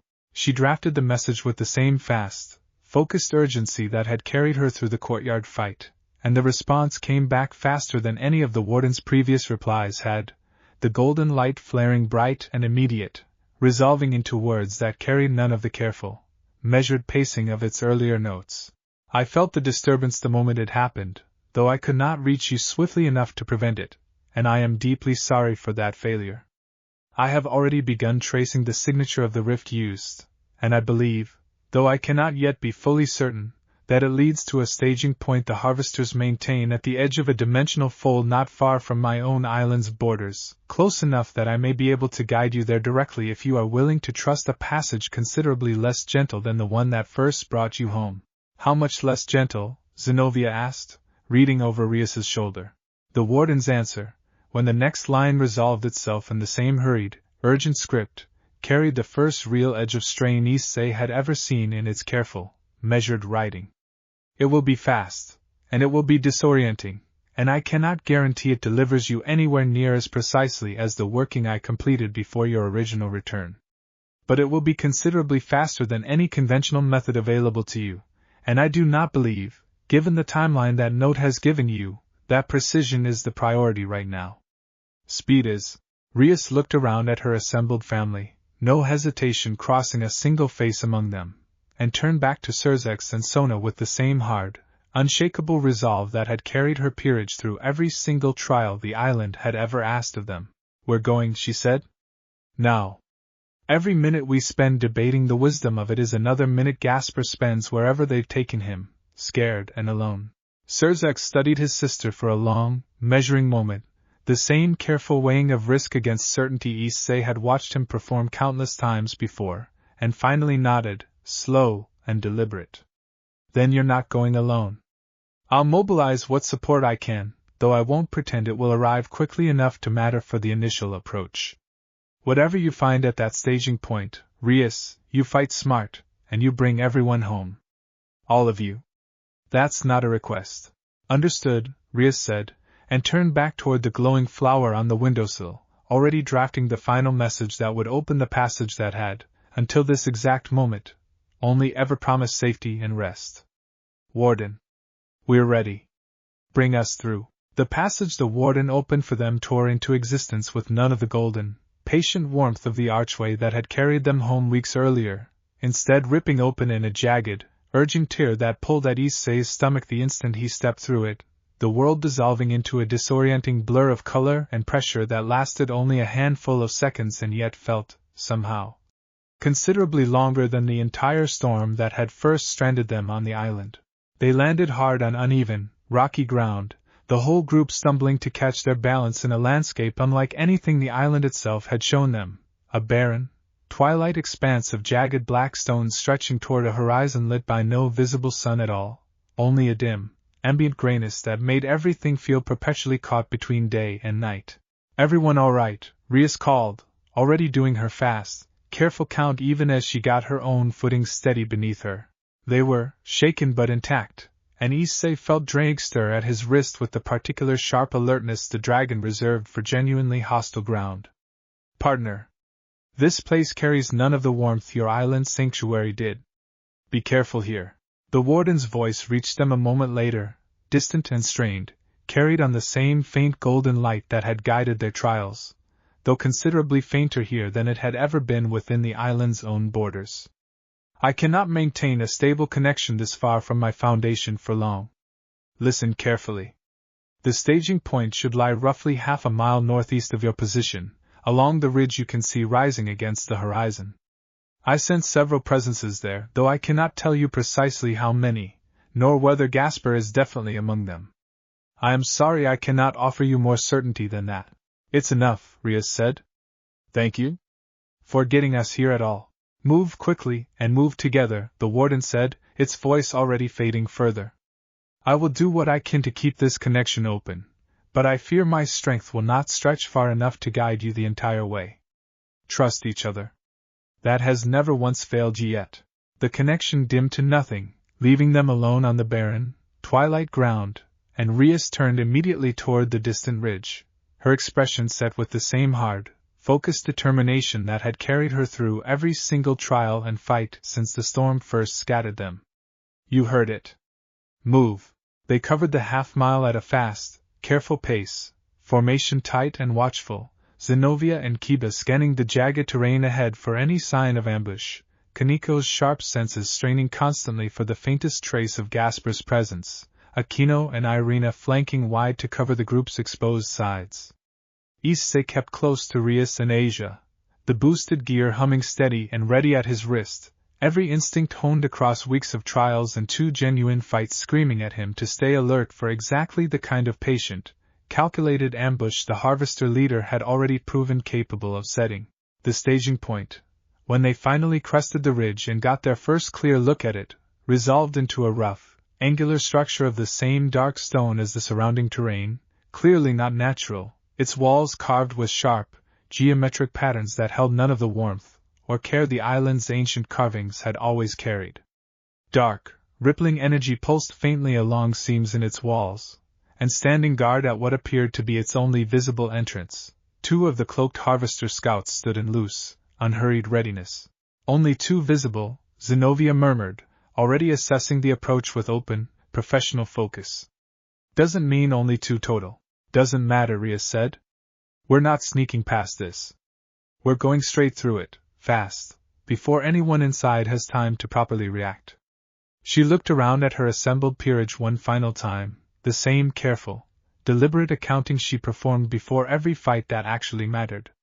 On my signal, they struck hard and fast, Zenobia and Kiba closing the distance in a matter of seconds, the 2 guards barely managing to raise a defense before Durandal's silver arc and Kiba's swift, precise strikes drove them both back through the structure's dark entrance in a tangle of scattered dark energy. Aquino's lightning followed immediately behind, illuminating the structure's interior in brief, brilliant flashes that revealed a wide, low chamber, considerably more figures within it than the 2 guards outside had suggested, at least 8 cloaked Harvesters scattered across the space in various states of alert readiness. Told you, Zenobia said grimly, already meeting the first of the interior guards head-on. The fight that erupted inside the staging point was fast, brutal, and chaotic in a way none of the island's more structured trials had ever quite prepared them for, close quarters and uneven footing forcing every member of the peerage to adapt on instinct rather than the practice formations they'd drilled so carefully.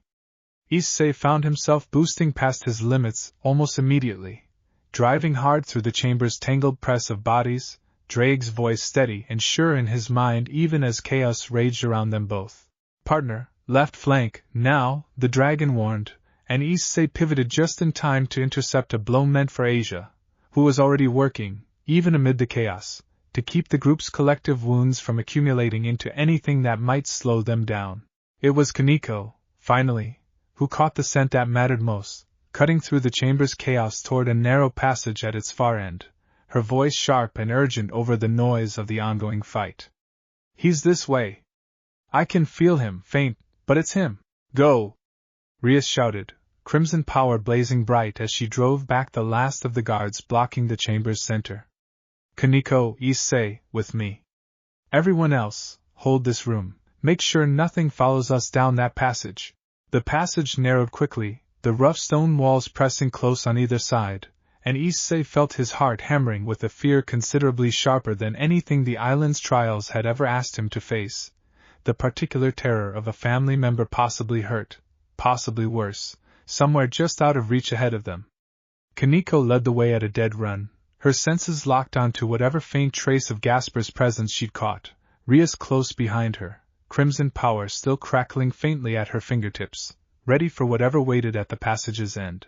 It opened into a small, circular chamber, considerably quieter than the chaos they'd left behind, lit by the same dim, rippling dark energy that pulsed through the whole structure's walls, and at its center, bound loosely to a low stone platform by restraints that looked more ceremonial than genuinely restrictive, sat Gasper, pale and frightened but, as far as Issei's fast, desperate skin could tell, entirely unharmed.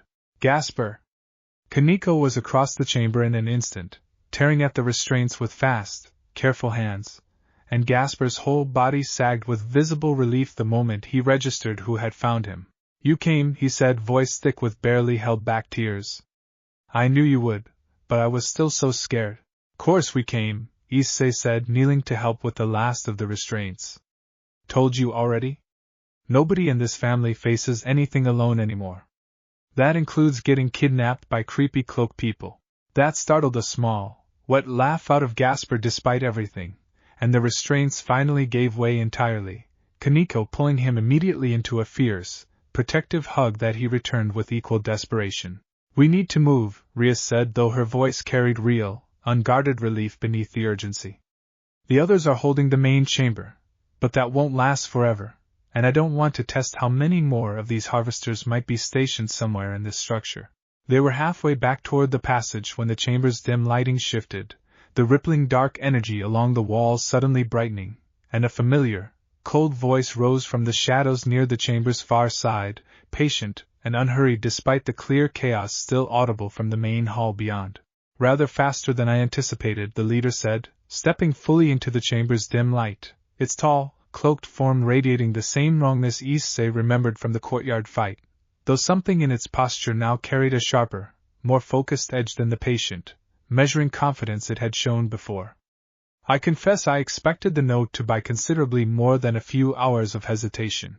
"You should have known better," Rias said, already moving to place herself between the leader and both Gasper and Kaneko, crimson power flaring bright and immediate at her fingertips. "Perhaps," the leader said. "Though I confess my primary interest was never truly the vampire himself. He was, shall we say, an effective lure. What I actually came here hoping to properly assess was exactly how far this particular family would go to retrieve one of its own, and how much that answer might reveal about the deeper bond your sanctuary keeper apparently helped forge." Issei felt cold fury settle over him at that, the casual, calculated cruelty of using Gasper's fear as nothing more than a deliberate test. "You used him. Just to see how we'd react?" "I used him," the leader agreed, without a trace of shame in its flat, patient voice, "because strays like your family represent a considerable, ongoing resource, and resources worth pursuing deserve proper study before a final decision is made about how best to acquire them. You have already proven, twice now, that you fight considerably harder than most groups your age and experience should be capable of. I wished to see whether that strength held firm when the stakes became genuinely personal, rather than merely defensive. And now you have your answer," Rias said, voice cold and absolute. "So leave. While you still can." The leader studied her for a long, measuring moment, and something in its featureless hood shifted, considering. "An answer yes. Though not, I think, quite the one that concludes this particular pursuit. You have proven yourselves valuable enough to warrant considerably more attention than a single failed extraction typically earns. I do not intend to walk away from that conclusion simply because today's specific attempt has run its course."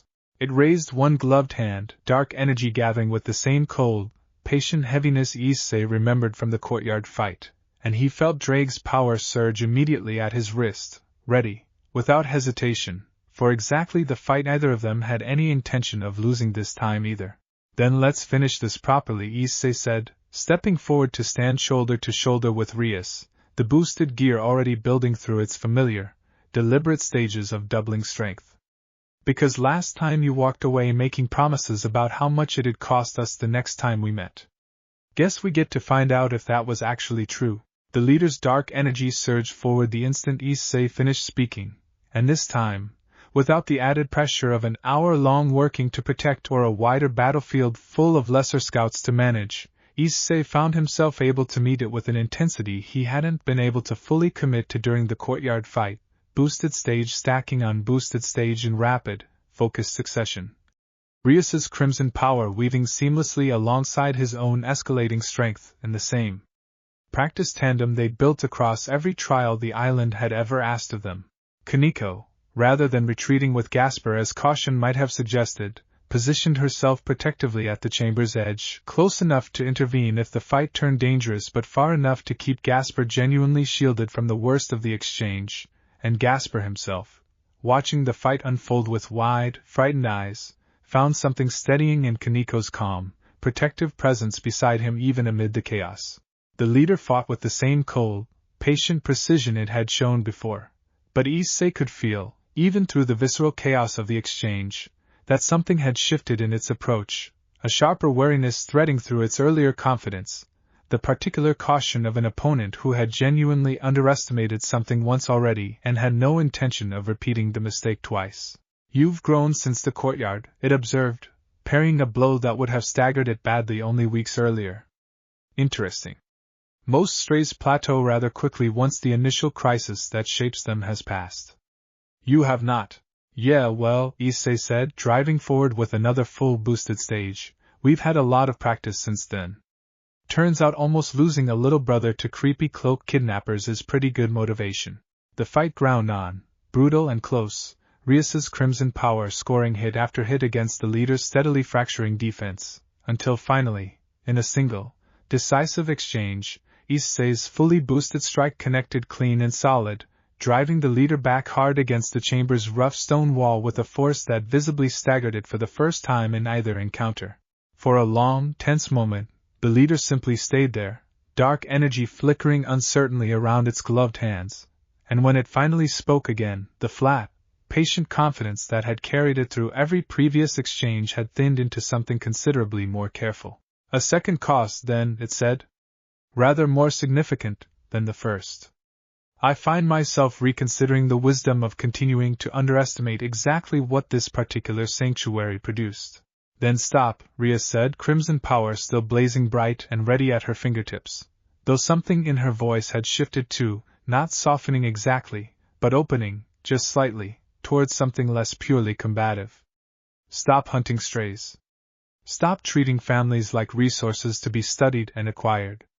You're clearly capable of more than that, if you're capable of recognizing when you've genuinely miscalculated." The leader considered that for a long, strange moment, its featureless hood tilting with an expression Issei couldn't begin to read.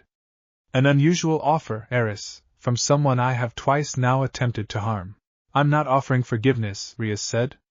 "I'm offering the observation that you keep choosing to fight us instead of simply reporting back that we're not worth the trouble. That's not the behavior of someone who's fully committed to whatever the Harvesters actually stand for."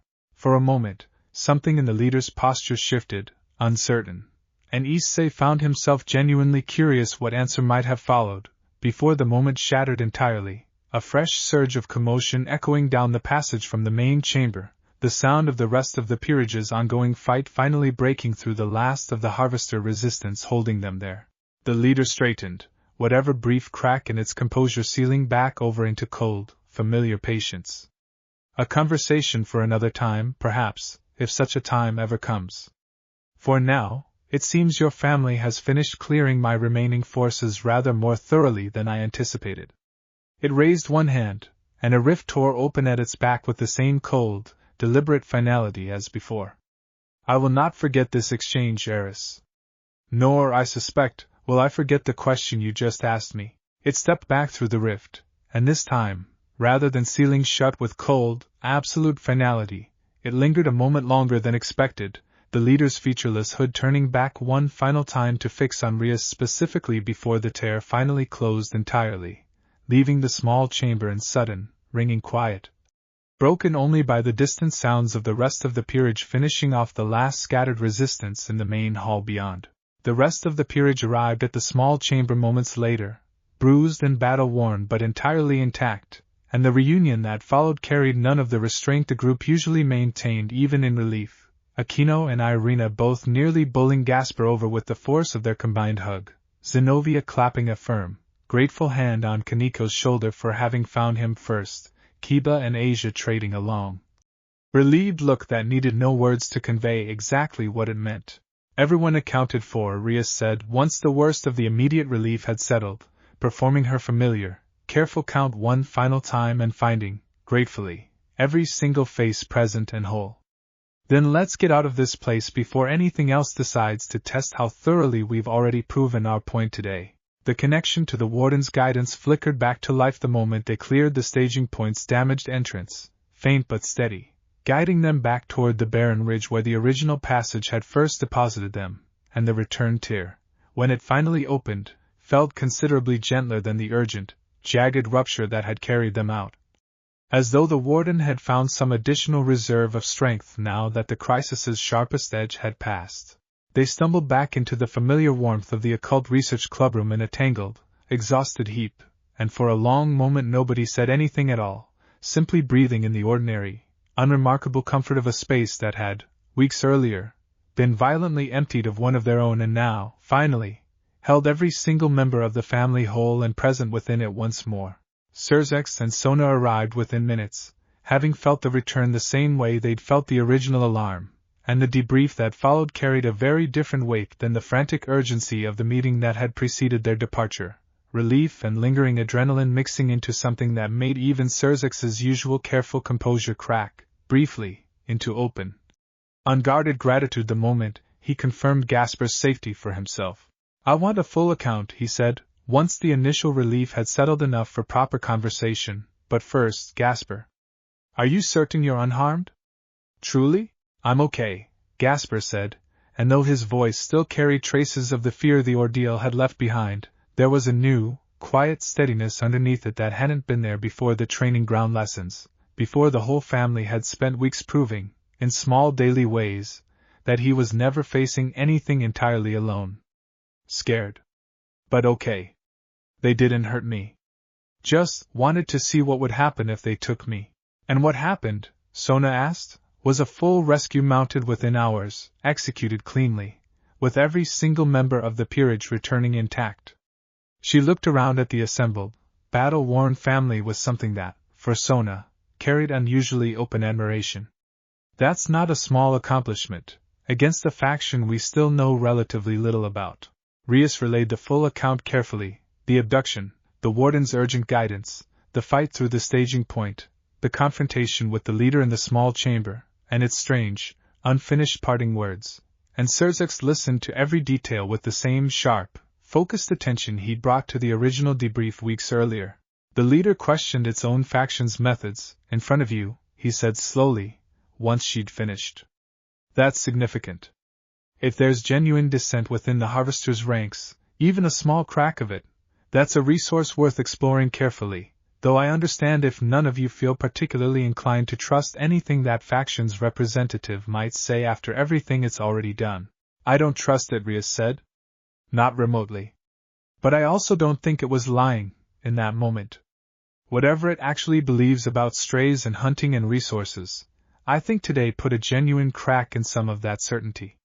Whether that crack ever actually matters is a different question entirely." "One will continue watching carefully," Surzex said. "Alongside the wider coalition I've already begun building with the Angels and the Fallen both.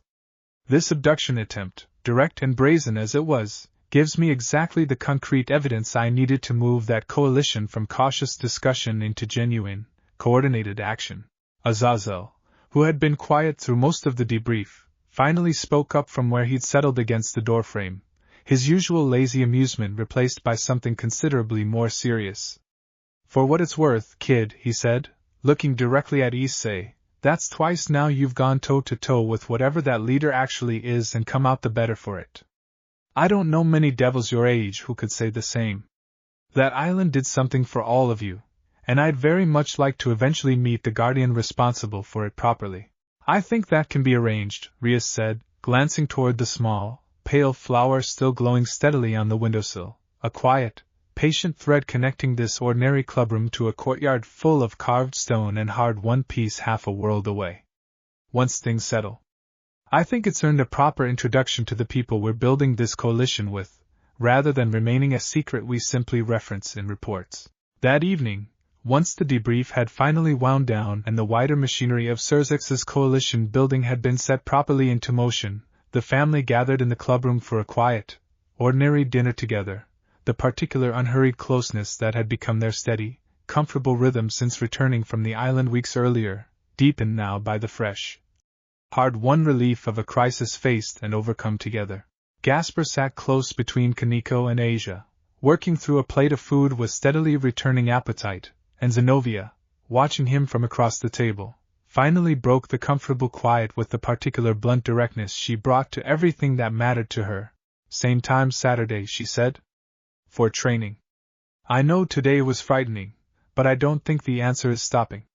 I think it's continuing, so the next time something like this happens, and I hope it doesn't, but if it does, you've got even more than footwork and blocking to fall back on.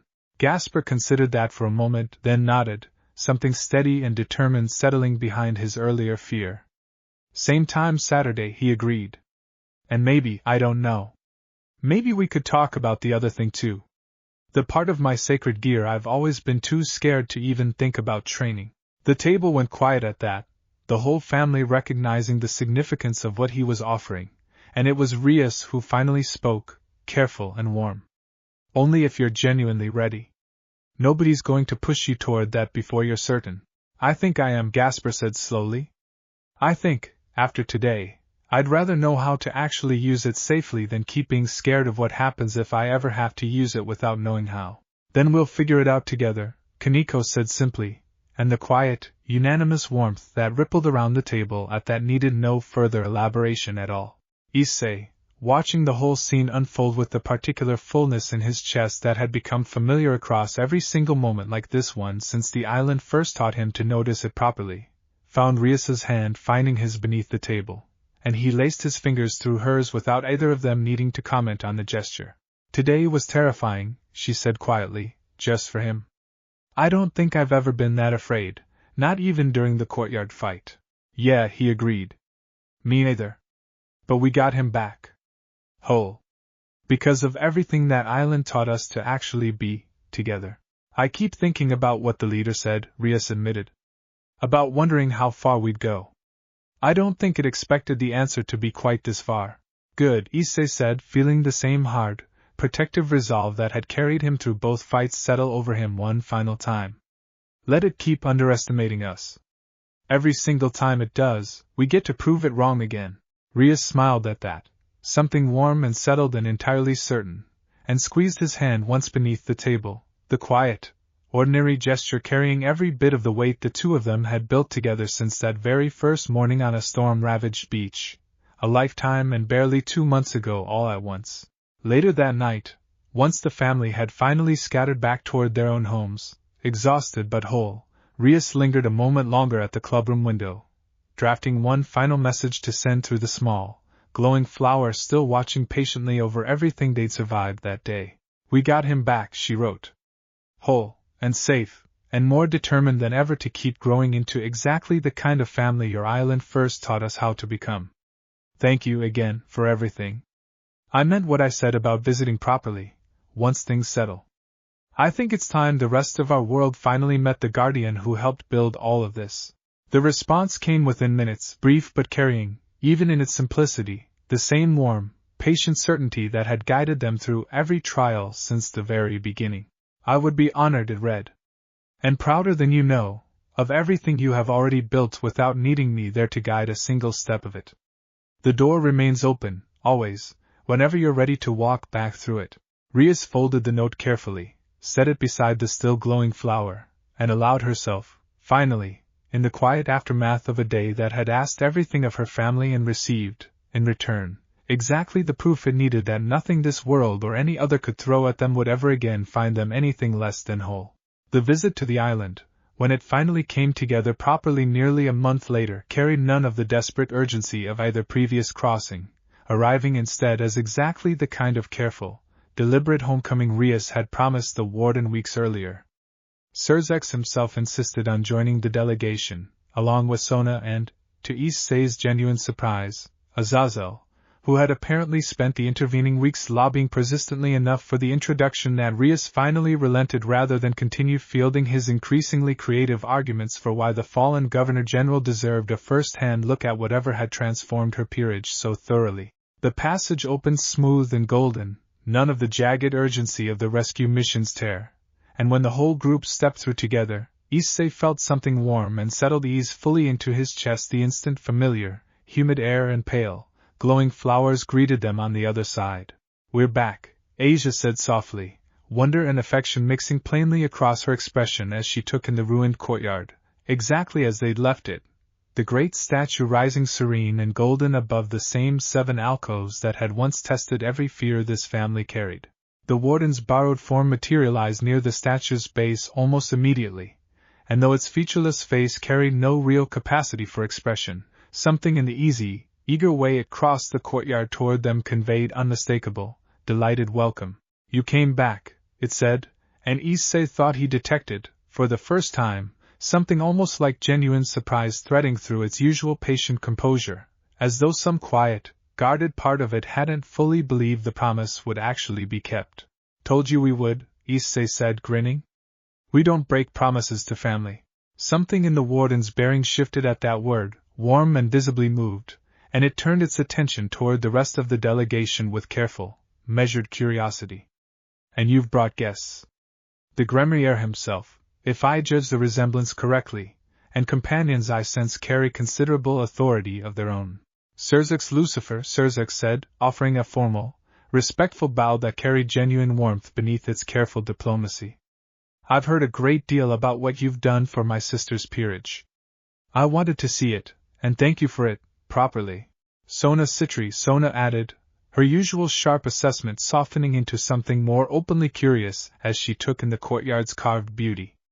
"I confess I've been eager to see this place since Rias first described it. It's rather more remarkable in person than any account could properly convey." Azazel, characteristically, skipped the formalities entirely, crossing straight to the great statue's base to study its carvings with open, professional fascination. "You built all this yourself?" "Centuries of work, just for stray creatures nobody else bothered protecting?"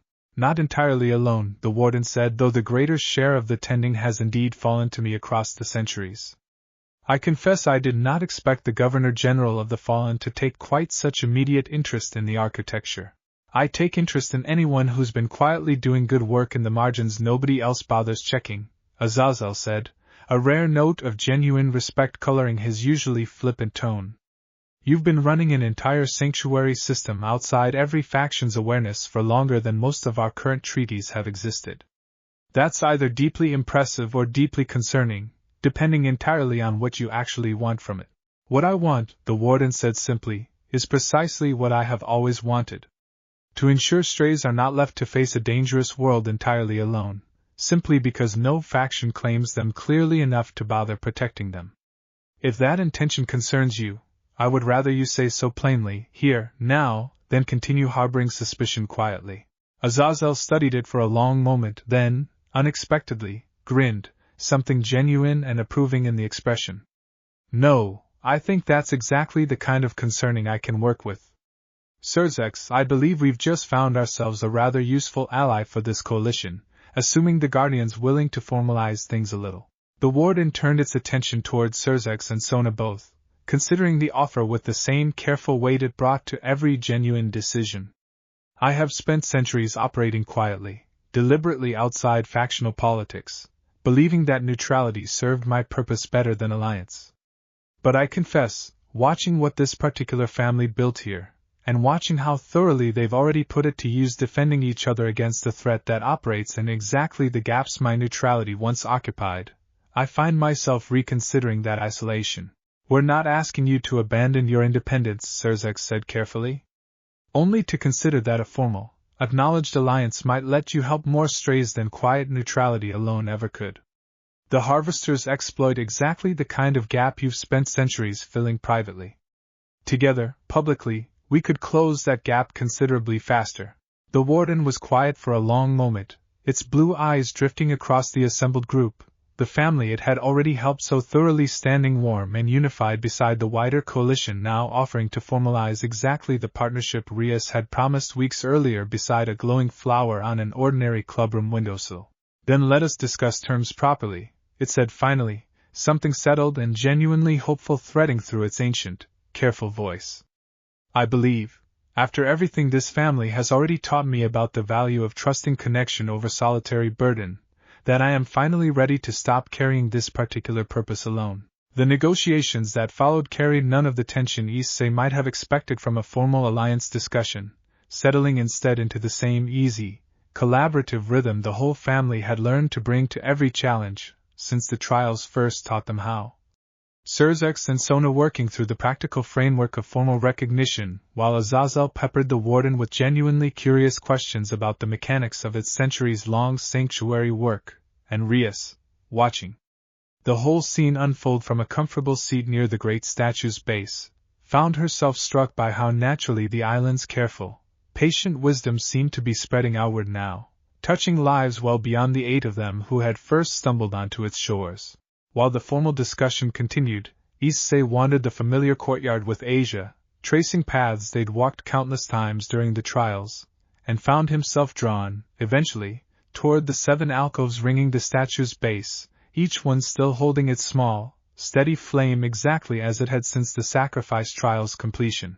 Feels different, being back, Asia said, following his gaze. Not scary anymore. Just familiar.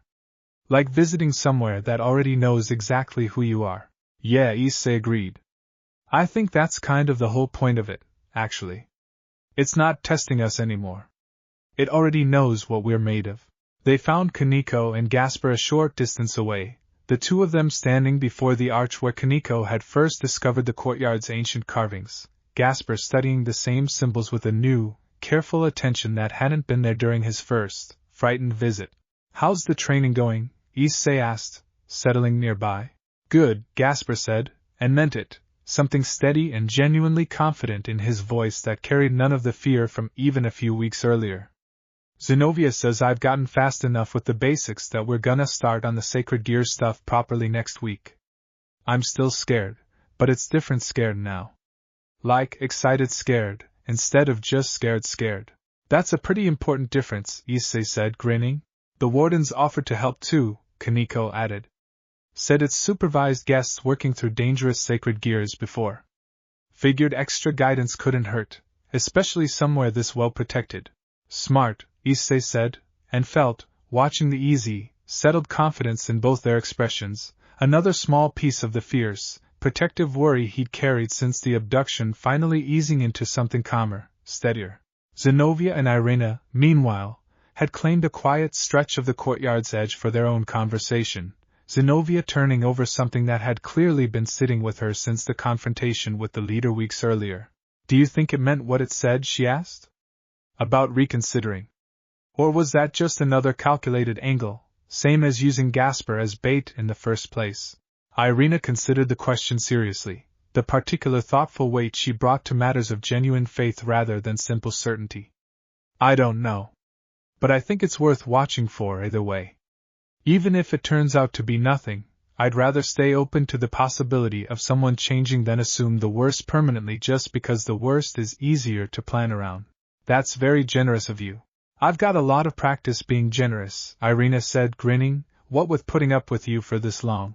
Zenovia's answering laugh carried easily across the courtyard, and Rias, catching the sound from where she still sat with the ongoing coalition negotiations, felt the same warm, settled certainty she'd carried since stepping back through the golden archway weeks earlier, the simple, complete knowledge that whatever challenges the harvesters, or the wider world, still had waiting, this family had already proven, over and over, exactly how thoroughly it could meet them.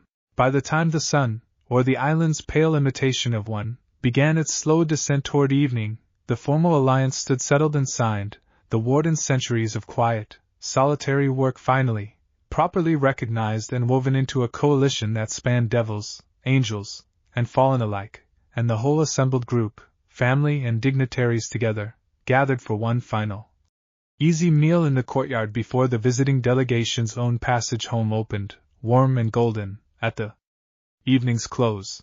This won't be the last visit, Rias said, as the group finally gathered to depart, addressing the promise as much to the warden as to her own assembled family. I meant what I said before. This isn't goodbye. It's just, until next time. Until next time, the warden agreed, something deeply, permanently warm settling into its ancient, careful voice. I confess, after centuries of solitary tending, I find I am rather looking forward to counting exactly how many next times a family like this one is capable of providing. They stepped back through the golden archway together, the whole delegation and the whole family both, and as the passage closed gently behind them, Issei found himself already looking forward, with the same warm, settled certainty that had carried him through every single trial since that very first morning on a storm-ravaged beach, to whatever the next visit, and the next challenge, and the next quiet, ordinary evening spent together, as exactly the family this island had first helped them become might still have waiting. Gasper's first real session with his sacred gear came 2 weeks later, back in the same courtyard where the family had first learned what it meant to offer up a fear honestly, the warden standing close beside Zenobia and Kaneko while the rest of the family gathered in a loose, supportive circle around the small stone platform Gasper had chosen for the working. We start slow, the warden said, its patient, measured voice carrying none of the urgency that had colored their last real conversation about the forbidden Bellevue. A single breath of the power, contained, observed, and released the moment it becomes uncomfortable. This is not about pushing past your limits today. It is about learning, finally, that the power itself is not the enemy you've spent years believing it to be. Gasper nodded, hands trembling slightly, and Kaneko moved to stand directly beside him, her presence steady and grounding exactly the way it had been through every difficult moment since the island first brought them together. Whenever you're ready. Not a second before. He closed his eyes, drew a slow, careful breath, and let the smallest thread of his power surface, the world around the courtyard rippling faintly at the edges, time itself seeming to stutter and slow for the barest instant before Gasper, gasping, pulled it back under control, breathing hard but entirely, triumphantly intact. That's it, Zenobia said, warm approval plain in her usually blunt voice. That's the whole exercise. You felt it, you controlled it, you brought it back. That's not nothing, Gasper. That's actually the hardest part. It didn't feel scary, Gasper said, wonder plain in his voice. I mean, it did a little. But mostly it just felt like mine. Like something that belongs to me instead of something that's happening to me. That's exactly the shift we were hoping for, the warden said. Power controlled with intention feels entirely different from power that arrives uninvited during moments of fear. You have spent years only ever experiencing the second version. Today, you experience the first, and I suspect, the more you practice under safe, deliberate conditions, the less the uninvited version will have any power left to frighten you at all. They continued through the afternoon, Gasper drawing on the power in small, careful increments, each attempt a little steadier than the last, the whole family watching with open, unguarded pride as the boy who had once frozen in terror over even the smallest accidental slip gradually, visibly, began to trust himself around something he'd spent his entire life believing was too dangerous to ever properly claim.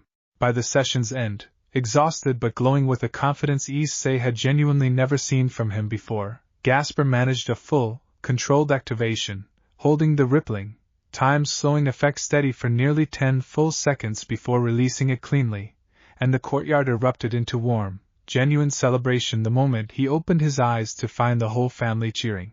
You did it, Asia said, pulling him into a proud, delighted hug. Properly, safely, exactly the way you wanted to. I did it, Gasper repeated, like he could barely believe the words himself, and then, grinning wider than Issei had ever seen from him, can we do it again next week? I want to see how long I can hold it. Next week, the warden confirmed, warm amusement threading through its ancient voice. And the week after that, and every week after, for as long as it takes you to feel entirely, completely at home in your own power.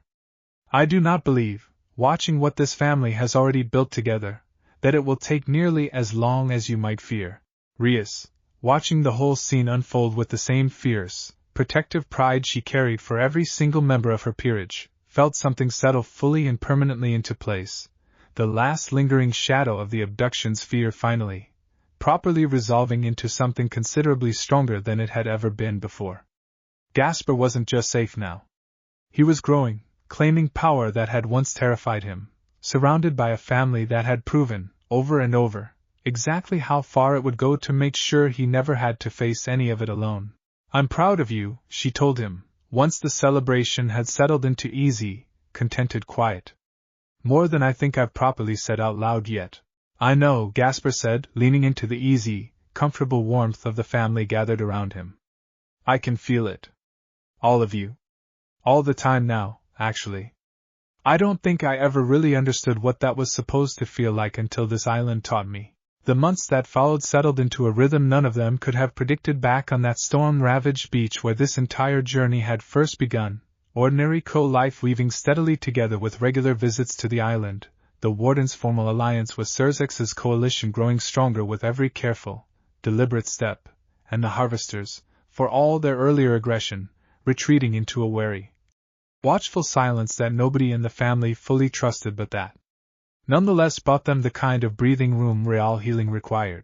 Issei found himself, one quiet autumn evening, gathered with the whole family in the clubroom for what had become their regular, easy ritual, homework and idle conversation and the particular comfortable closeness that no longer required any special occasion to justify itself, when Akino settled beside him with the same easy, deliberate warmth she'd carried since that very first night by the fire on the island. "You've been happier lately," she observed. "Properly happier, not just performing it for everyone's benefit." "Yeah," Issei admitted. "I think I finally believe it's gonna stay this way. Not perfect, obviously. The Harvesters are still out there, probably always will be, at least for a while. But I think I finally trust that whatever comes, we've actually got this. All of us together." "I think so too," Akino said, and there was nothing teasing in it this time, only simple, honest agreement. "I used to think love like this had to come with conditions. Prove yourself, earn your place, keep proving it every single day or risk losing it entirely. This family taught me something different." "Yeah," Issei said softly. "Me too."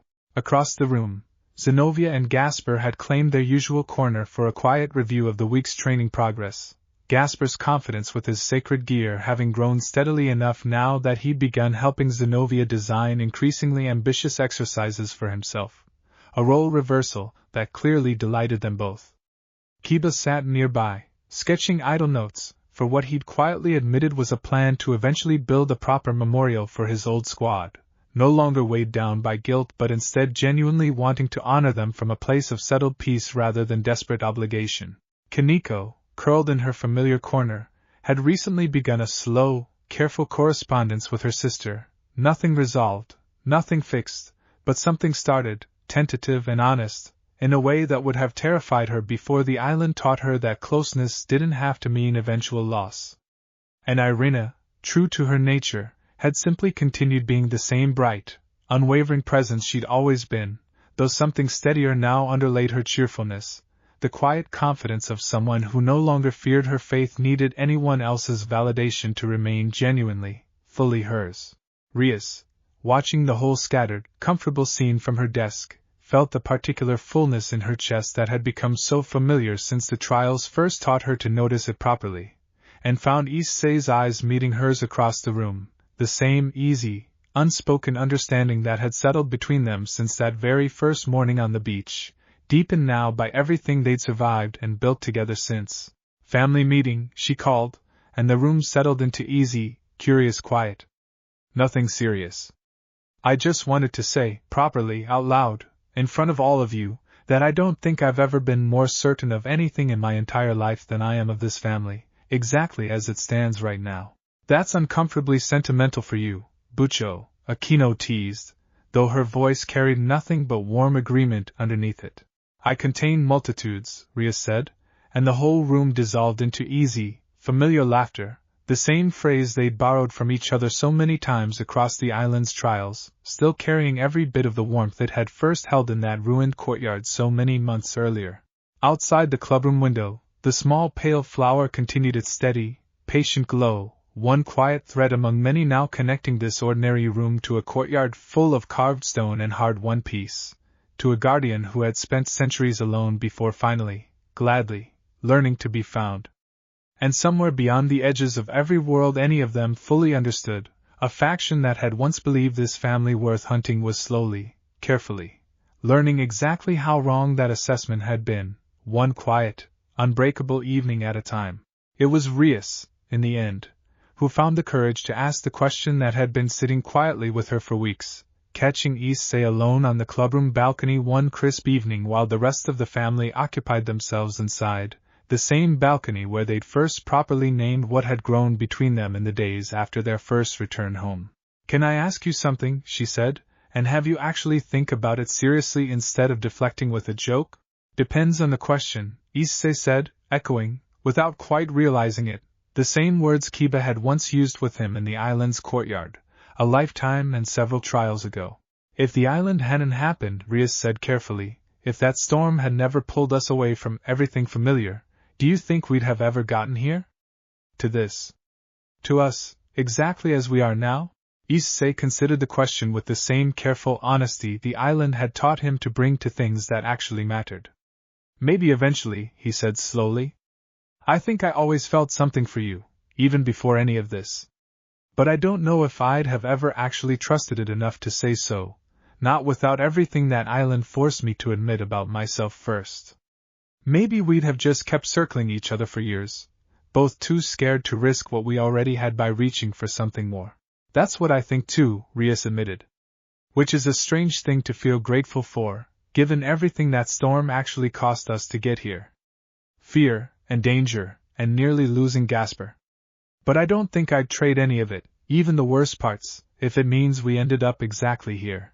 "Yeah," Issei said softly, reaching over to take her hand with the same easy, natural certainty that had settled between them since that very first morning on the beach. "Yeah, me either." They stood together in comfortable, easy quiet, watching the ordinary evening deepen slowly toward night, and Issei found himself, not for the first time, marveling at how completely his entire understanding of what he deserved, what he was worth, had shifted since that first hollow, honest admission before a small stone lantern weeks and months ago now. "I love you," he said simply, the words carrying none of the nervous, fumbling uncertainty they might have held before the island taught him to trust exactly how solid that feeling actually was. "Not because of anything I can do for you. Just because of who you actually are, and who I get to be when I'm standing next to you." Rias's breath caught, something bright and overwhelmed passing across her expression before it settled into the same warm, complete certainty he'd offered her. "I love you too," she said. "I think I have for longer than I ever let myself properly admit. Thank you for waiting until I was ready to say it back."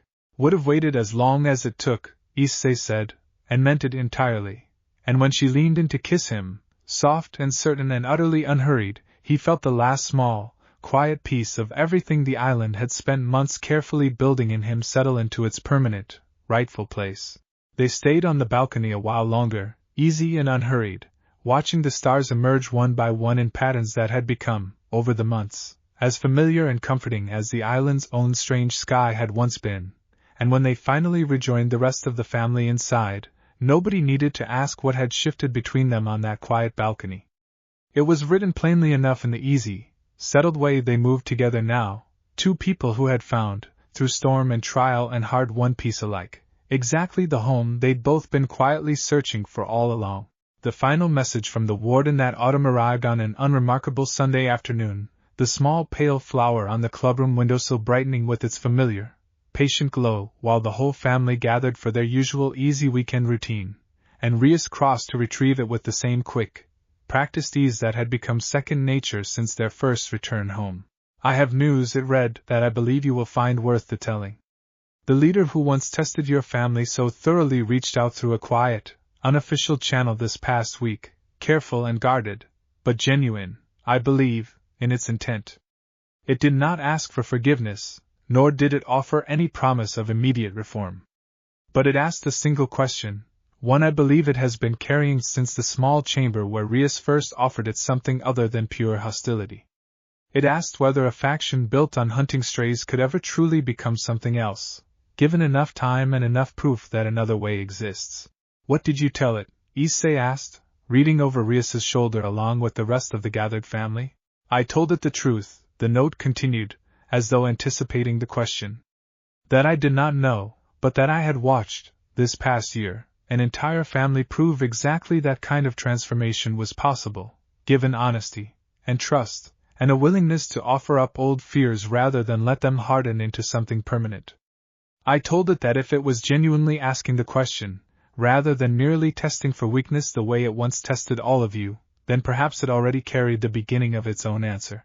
The courtyard, or rather the clubroom standing in for it this particular afternoon, settled into thoughtful, considering quiet, the whole family turning the news over with the same careful weight they'd learned to bring to every genuine development in the long, uncertain relationship with the faction that had once torn their family apart with a single deliberate storm. Do you think it's real? Zenobia asked finally. Actual change, not just another calculated angle. I don't know, Rias said honestly. But I think, same as Irina said months ago, it's worth staying open to the possibility rather than assuming the worst simply because the worst is easier to plan around. We don't have to trust it completely. We just have to leave the door open enough that change, if it's genuine, actually has somewhere to walk through. That sounds like something the island would say, Kaneko observed, a small, fond smile tugging at her usually guarded expression. Maybe I've picked up a few things, Rias said, smiling back, and the whole room dissolved into easy, warm laughter, the particular unguarded closeness that had become the family's steady, permanent rhythm since that very first storm-ravaged morning so many months earlier. Issei, watching the whole scene settle into its comfortable, familiar warmth, found himself thinking back to that very first beach, to the hollow fear of waking up alone with no idea where any of his family had gone, and felt, in the quiet, ordinary comfort of this present moment, the full, complete weight of exactly how far they'd all come since then. Not just survived. Transformed, deliberately, thoroughly, into exactly the family the warden had promised, on that very first morning, this island wished to help them become. Whatever the harvesters ultimately chose to do with the question their leader had finally, tentatively asked, whatever challenges the wider world still held in store for a peerage that had walked through fire and come out closer, stronger, and more thoroughly themselves than they'd ever been before, Issei found he faced the uncertainty with none of the fear that had once defined so much of his life before the storm first found him. He faced it instead with the same warm, settled certainty that had carried him through every single trial since, the simple, unshakable knowledge that whatever came next, he would not face a single moment of it alone. Family proven is family kept, the courtyard's ancient stone had promised, all those months ago, and watching his whole scattered, laughing, thoroughly bonded family fill the ordinary clubroom with warmth on an unremarkable Sunday afternoon, Issei understood, more completely than he'd ever understood anything else in his entire life, exactly how true that promise had turned out to be. Winter arrived in Ko with its usual quiet, ordinary chill, and the family marked the seasons turning with a tradition none of them had planned but that had settled, naturally, into something they all quietly looked forward to, a final island visit before the year's end, not for any trial or crisis this time, but simply to spend a proper, unhurried evening together in the place where their bond had first been forged so thoroughly. The courtyard, when they stepped through the golden archway together, had changed subtly since their last visit, the pale flowers blooming in fuller, denser clusters than before, and the warden, waiting for them at the great statue's base with what had become its familiar, warm welcome, gestured toward the change with open, genuine pride. They'd been spreading, it said, faster than they ever did before your family first arrived. I confess I do not fully understand the mechanism, only that the island itself seems considerably more alive since it last hosted guests who chose to stay connected rather than simply pass through and disappear. Maybe it just needed something to bloom for, Asia said softly, kneeling to touch one of the new clusters with the same gentle reverence she'd shown that very first morning, a lifetime and an entire transformed year ago now. Perhaps, the warden agreed, something unmistakably moved in its ancient, careful voice. I have wondered, more than once since your first departure, whether an island built entirely around testing strength might also, quietly, be capable of simply celebrating it, once the testing itself was no longer strictly necessary. They spent the evening scattered easily across the familiar courtyard, Zenobia and Gasper demonstrating, with obvious pride, how far his sacred gear training had progressed since the summer. A full, controlled activation held steady for nearly a full minute now, drawing warm, genuine applause from the whole gathered family. Kaneko read quietly from a letter her sister had finally, tentatively agreed to exchange properly. Nothing resolved entirely, but something real and ongoing now, a bridge instead of a wall. Kiba had brought sketches of the memorial he'd finally begun building for his old squad, proud rather than burdened by the work, and Irina and Akino traded easy, familiar teasing near the fire they built from old habit, the same warm, ordinary sound that had first taught this family, months ago, exactly what an evening like this one was worth protecting. Issei found Rias near the 7 alcoves, watching the small, steady flames that had burned unbroken since the sacrifice trial's completion, and settled beside her with the same easy, natural comfort that no longer needed any occasion to justify itself. "Thinking about the leader's question again?" he asked, recognizing the particular thoughtful weight in her expression. "A little," she admitted. "Wondering what it'll actually mean, longer term. Whether change like that is even really possible for an entire faction, or whether it's just one person quietly reconsidering while everyone else keeps operating exactly the way they always have." "Guess we'll find out," Issei said. "Same as everything else this island's taught us. We don't have to know the ending to keep showing up for the next part of the story." Rias smiled at that, warm and settled, and leaned into him with the same easy weight she'd offered on that very first night by the fire, before either of them had fully understood exactly what they were building together. "That's uncomfortably wise, coming from you. I contain multitudes," Issei said, and her answering laugh carried warm and bright across the courtyard, drawing fond, familiar glances from the rest of their scattered family, none of whom needed to ask what had caused it. As the evening deepened toward the island's strange, beautiful stars, the whole family gradually gathered back together near the great statue's base, easy and unhurried, and the warden, watching them settle into the same comfortable, unified closeness that had first bloomed here nearly a year earlier, spoke into the quiet with something that carried, for the first time since Issei had known it, genuine, uncomplicated contentment rather than careful, measured hope. "I have spent centuries wondering what my purpose here truly amounted to," it said. "Whether testing strays, teaching them, sending them back out into a dangerous world, actually changed anything lasting, or whether I was simply delaying an inevitable hardship for a little while before the world reclaimed them exactly as it always had. Watching all of you, this past year, I finally have my answer." "And what's the answer?"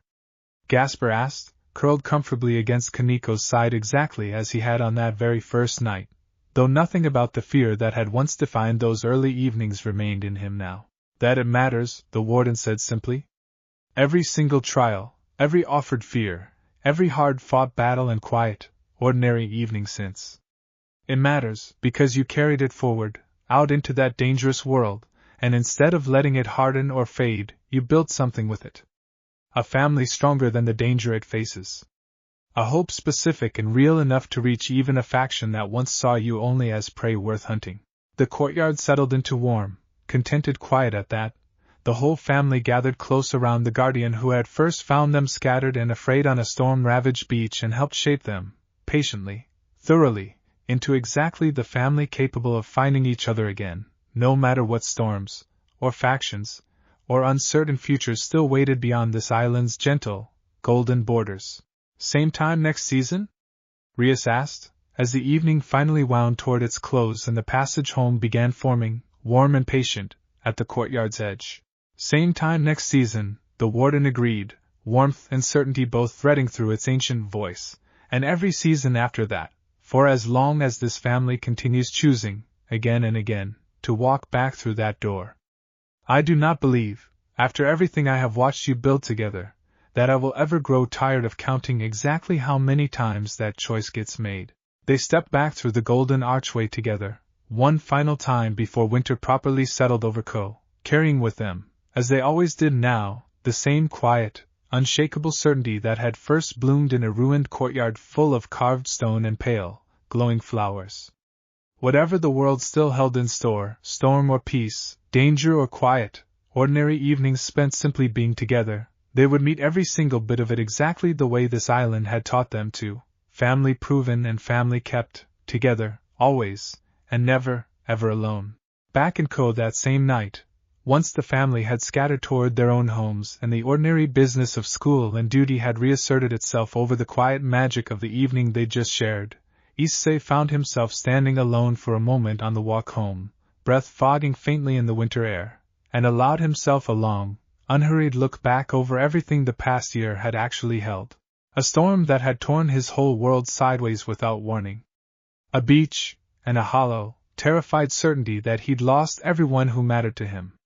A courtyard, and an arch, and a small, frightened girl kneeling beside a fallen log who had turned out to be the first piece of an entire family waiting to be found again.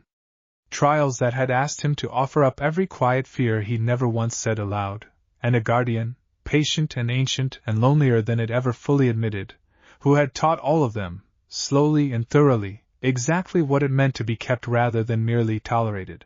A fight on a plateau, and a fight in a courtyard, and a fight in a cold, jagged staging point built from stone that held none of the island's warmth, each one asking more of him than the last, and each one met, every single time, by a family that refused to let him face any of it standing alone.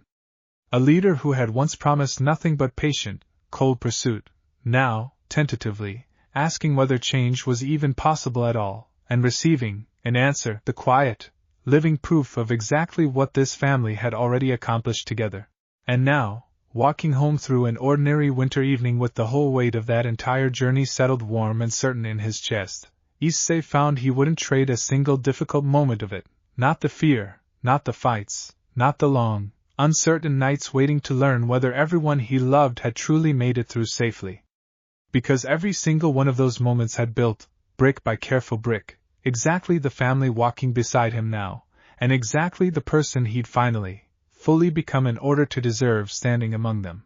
He glanced up at the winter sky, familiar stars scattered across it in patterns he'd known his whole life, nothing like the island's strange, beautiful constellations, and yet somehow, standing here in the ordinary cold with an entire transformed year settled easy and certain behind him, exactly as comforting as any sky had ever been. Whatever came next, storm or peace, danger or quiet evenings spent simply being together, he understood now, completely and without a single trace of the old, hollow fear that had once defined so much of his life before that storm first found him, that he would meet it exactly the way this family always did, together. Always. And never, not for one single moment, alone. He reached the front gate of his house and paused there a moment longer, looking back down the quiet street toward the direction of the clubroom, toward the small pale flower still glowing patiently on its windowsill, toward everything that flower represented now, a family found, a guardian befriended, a faction slowly, tentatively reconsidering its own worst instincts. Tomorrow would bring ordinary things, classes, homework, the familiar rhythm of a life that had once felt entirely separate from everything the island had taught him. But tomorrow would also bring Asia's easy smile at breakfast, and Akino's teasing, and Rias's steady, certain presence beside him through whatever the day actually held, and Issei found, standing there in the settling winter dark, that the line between those two worlds, the ordinary and the extraordinary, had stopped feeling like a line at all somewhere along this past remarkable year. They had simply become, together, the single, whole life he got to keep living. He let himself inside, warm lights spilling out to meet him, and closed the door behind him on a night that had asked nothing more difficult of him than gratitude, which, after everything this past year had taught him to value, felt like exactly the kind of ending worth having earned. Somewhere behind him, back across a distance no ordinary map could properly measure, a great stone statue kept its patient, golden watch over a courtyard full of flowers that bloomed a little fuller with every season, and a guardian who had once believed itself destined to tend an empty sanctuary alone, forever, settled into its long night's rest with something it had not felt in centuries of careful, solitary vigilance. Not merely purpose. Something warmer, and considerably harder one.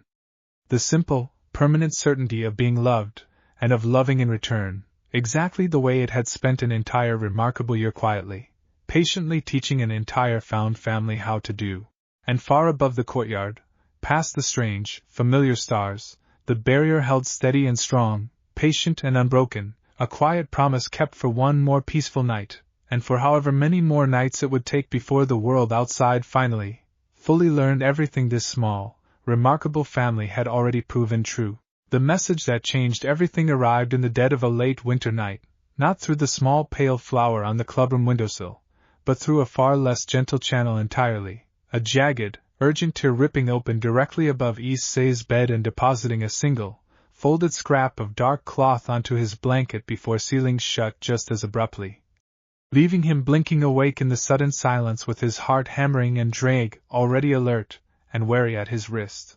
He unfolded the cloth with careful, wary fingers, and found, scrawled across it in the same flat, patient hand he remembered from a note left deliberately on a clubroom desk months earlier, a message that stripped the last of the sleep from his eyes entirely.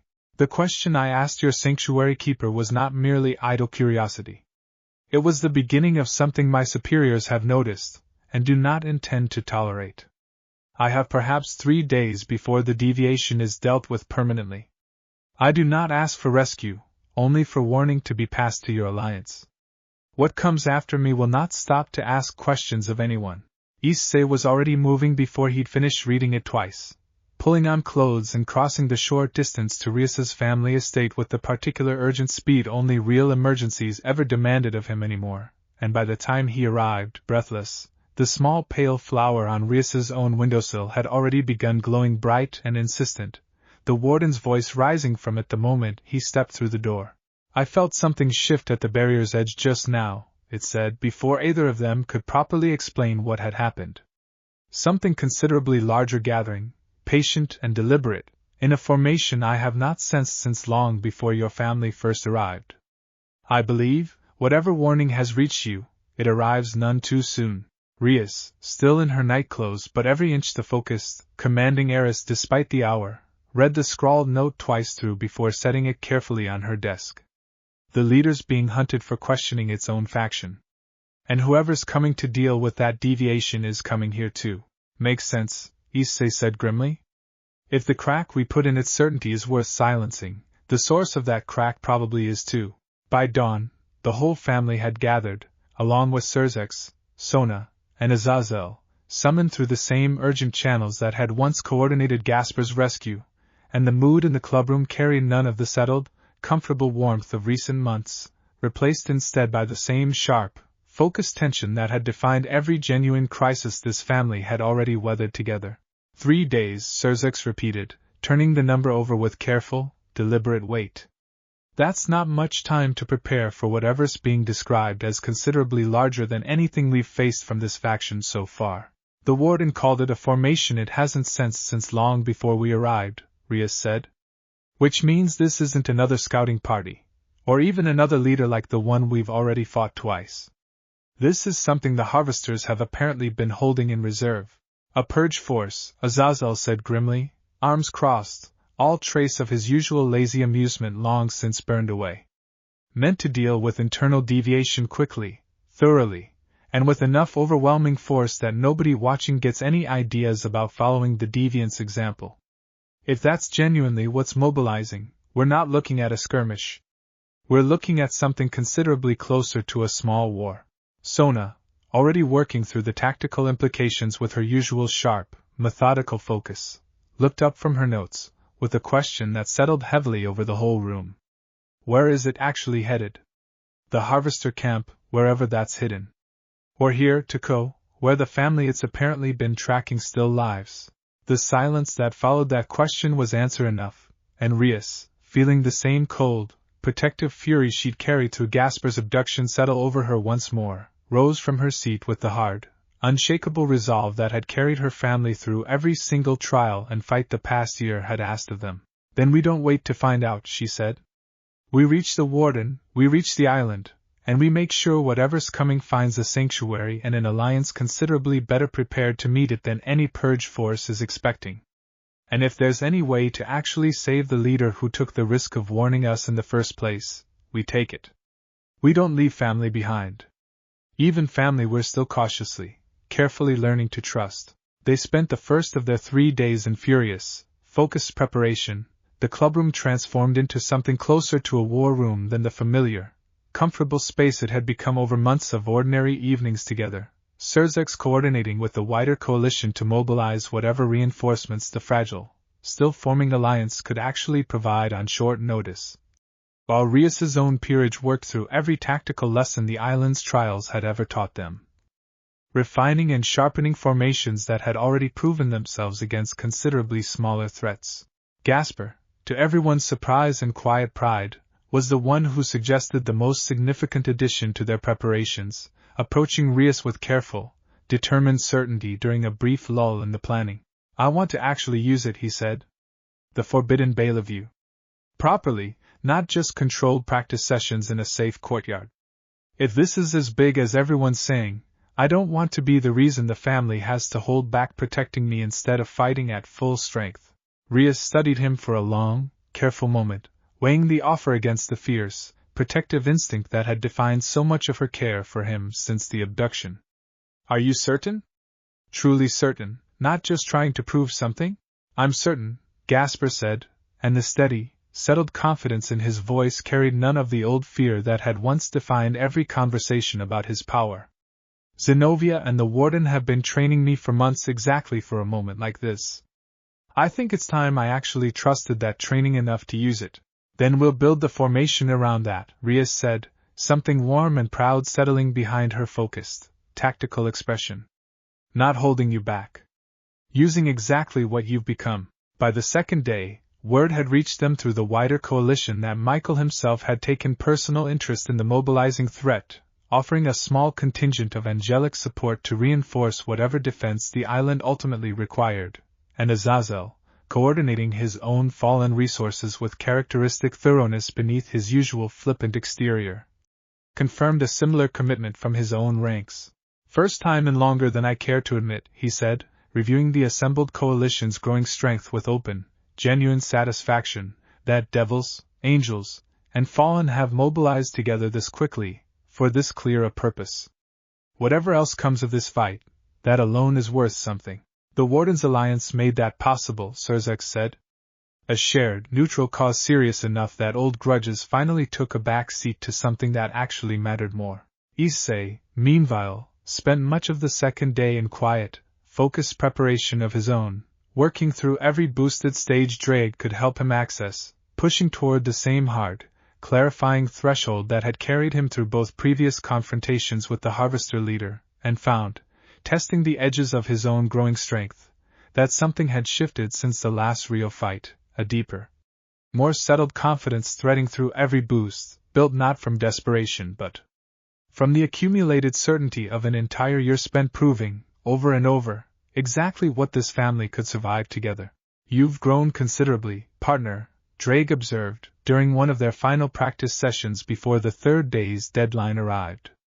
"I confess I did not expect quite this much progress in so short a span, even accounting for everything this past year has already asked of you." "Guess I've had good reasons," Issei said, thinking of Gasper's steady confidence, of Rias's fierce, unwavering leadership, of an entire family that had taught him, patiently and thoroughly, exactly what he was actually capable of when he stopped believing his worth depended on proving it constantly. "Whatever's coming, we're not facing it as the same peerage that got caught off guard by that first storm. We're facing it as everything this year's turned us into. A formidable transformation," Drake agreed. "I look forward to watching whatever comes of testing it properly." By the evening of the second day, the preparations stood as complete as 3 days' urgent notice could realistically make them, the whole coalition gathered and ready, the island's defenses reinforced with every resource the Warden and its new allies could muster, and the family gathered one final time in the familiar warmth of the clubroom before the passage to the island opened for what all of them understood might be the most significant fight this entire remarkable year had yet demanded of them. "Whatever happens tomorrow," Rias said, addressing her assembled peerage with the same quiet, unshakable certainty that had carried them through every single trial since that very first storm-ravaged morning, "I want every single one of you to remember exactly what we've already proven, over and over, this past year. We are not the same family that fear once tried to define. We are stronger together than any single threat, however large, can hope to break. Tomorrow, we prove that one more time, together, and we bring everyone home safe." All of us. No exceptions. In the quiet days between the urgent warning and the battle itself, while the wider coalition worked through the frantic business of mobilization, Rias found a rare, stolen hour to speak with Sona alone. The two of them settled in a quiet corner of the student council room with the particular unhurried honesty that only the oldest, deepest friendships ever really allowed. I keep thinking about how much has changed, Rias admitted, watching the last of the afternoon light slant through the window. A year ago, if you told me devils, angels, and fallen would mobilize together on this short a notice, for this clear a shared purpose, I don't think I'd have believed it possible. None of us would have, Sona agreed. I've spent years assuming the old divisions were simply permanent fixtures of how our world worked, obstacles to be carefully managed rather than genuinely overcome. Watching this coalition actually function, watching it hold together even under real pressure, that's rather upended a great deal of what I assumed was fixed and unchangeable. The island did that, Rias said. Not just for us. For everyone who's touched this alliance since. It taught an entire family that trust, offered honestly and maintained deliberately, could hold against nearly anything. I think that lesson's been quietly spreading outward ever since, further than any of us probably realized at first. Sona considered that, turning her pen over thoughtfully between her fingers.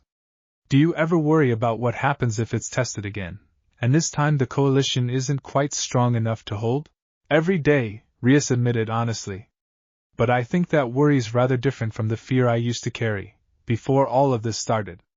It used to feel like a weight I had to carry entirely alone, every possible danger my sole responsibility to anticipate and prevent. Now it feels like something we're all watching for together, which somehow makes even the worry itself easier to bear. That's a significant shift, Sona said, something warm and genuinely admiring in her usually measured voice. I've watched you lead this peerage for years, Rias. I don't think I've ever seen you carry authority quite this comfortably before. Not as a burden you're managing alone, but as something you've learned to actually share. I had good teachers, Rias said, echoing, without quite realizing it, the same phrase Issei had once used to describe exactly the same transformation. An entire island full of them, really, if I'm being honest about it. They sat together in comfortable, companionable quiet for a while longer, the particular ease of old friends who had weathered enough shared history to no longer need constant conversation to fill every silence. And when Sona finally spoke again, her voice carried a warmth that went beyond mere professional respect into something considerably more personal. Whatever happens in this fight, she said, I want you to know that watching you and your peerage grow into everything you've become this past year has been one of the genuine privileges of my own tenure as student council president. I don't say that lightly, and I don't say it often. But I think, given what's coming, it's worth saying now, plainly, rather than assuming there will always be time later. Rias felt something warm and unexpectedly moved settle in her chest at that, reaching over to squeeze her old friend's hand with the same easy, natural affection she extended to her own peerage. Thank you, Sona. That means more than I think you realize. Whatever comes tomorrow, I'm glad we're facing it together, the same way this whole coalition's learned to face everything else. Together, Sona agreed, and the word carried, in that quiet, honest moment before an uncertain, dangerous dawn, every bit of the weight and warmth it had come to hold for this entire remarkable family across an entire transformative year. They crossed to the island at first light on the third day, the passage opening smooth and golden despite the tension crackling through every member of the assembled coalition, and the courtyard that greeted them on the other side looked nothing like the peaceful, familiar space of their winter visit weeks earlier, transformed instead into a properly fortified staging ground, angelic and fallen reinforcements gathered in careful, disciplined formation alongside Rias's own peerage, the great stone guardian from the deep chamber standing sentinel at the courtyard's edge, and the warden's borrowed form waiting at the center of it all with the same patient, steady presence it had carried through every single trial this family had ever faced. The barrier holds, it said, by way of greeting, though I can feel the pressure building against it with every passing hour. Whatever gathers beyond it is larger and more disciplined than anything that has tested this island before, even accounting for the harvester leader's own assaults. Any word from the leader itself? Rias asked. About whether it survived the deadline, or whether we're already too late for that particular rescue. None yet, the warden admitted. Though I have not given up hope. The bond you forged with it in that small chamber, uncertain as it remains, is not nothing. If it survives this day at all, I believe it will find a way to reach us.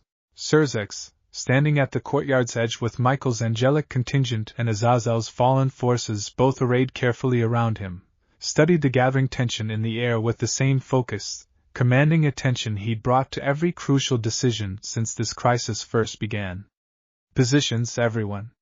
Whatever comes through that barrier, I want overlapping fields of coverage, no gaps a purge force could exploit, and above all, I want every single person on this island coming home tonight.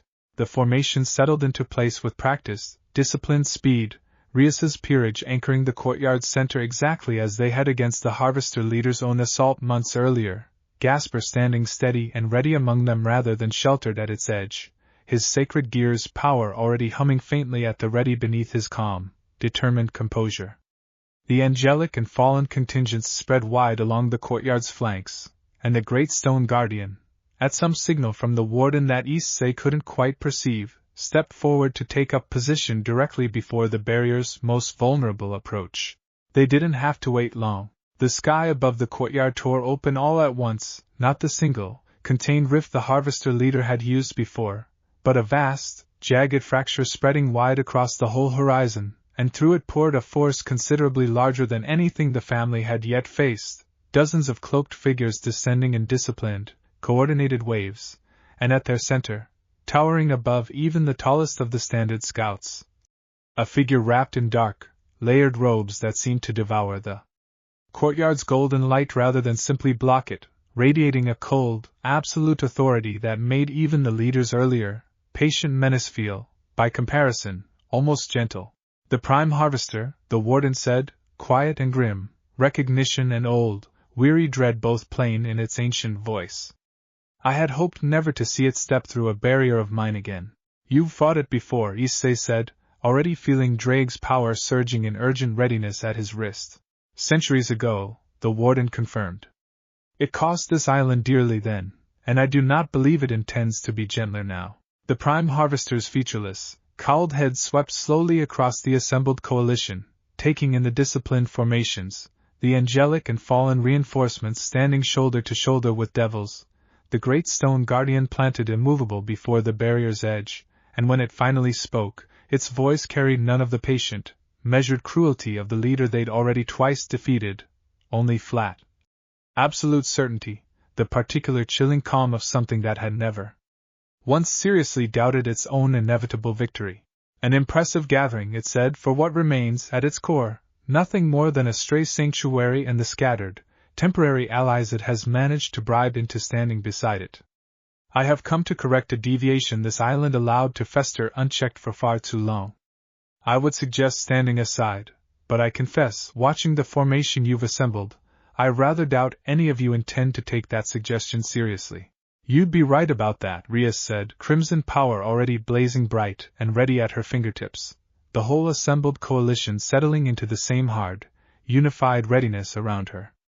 This family doesn't step aside for anything anymore. Not storms, not scouts, not leaders, and not whatever title you're carrying either. The Prime Harvester considered that for a long, silent moment, and then, with a single, almost lazy gesture, sent its entire assembled force surging forward all at once, and the largest, most desperate battle this remarkable year had yet demanded of them finally, fully began. The initial clash rippled across the entire courtyard in a chaotic, overlapping wave, dozens of cloaked scouts meeting the coalition's disciplined formation head-on, and Issei found himself, within the first few frantic seconds, boosting past his limits with the same hard, focused clarity that had carried him through every previous confrontation.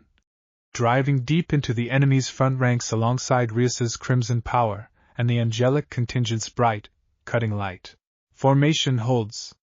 Rias's voice cut clear and commanding across the chaos, and Issei felt the whole coalition respond as one, angelic light and fallen shadow weaving seamlessly alongside devil magic in a coordination that would have seemed impossible even a year earlier, proof, plain and undeniable, of exactly what the warden's careful, patient alliance building had actually accomplished.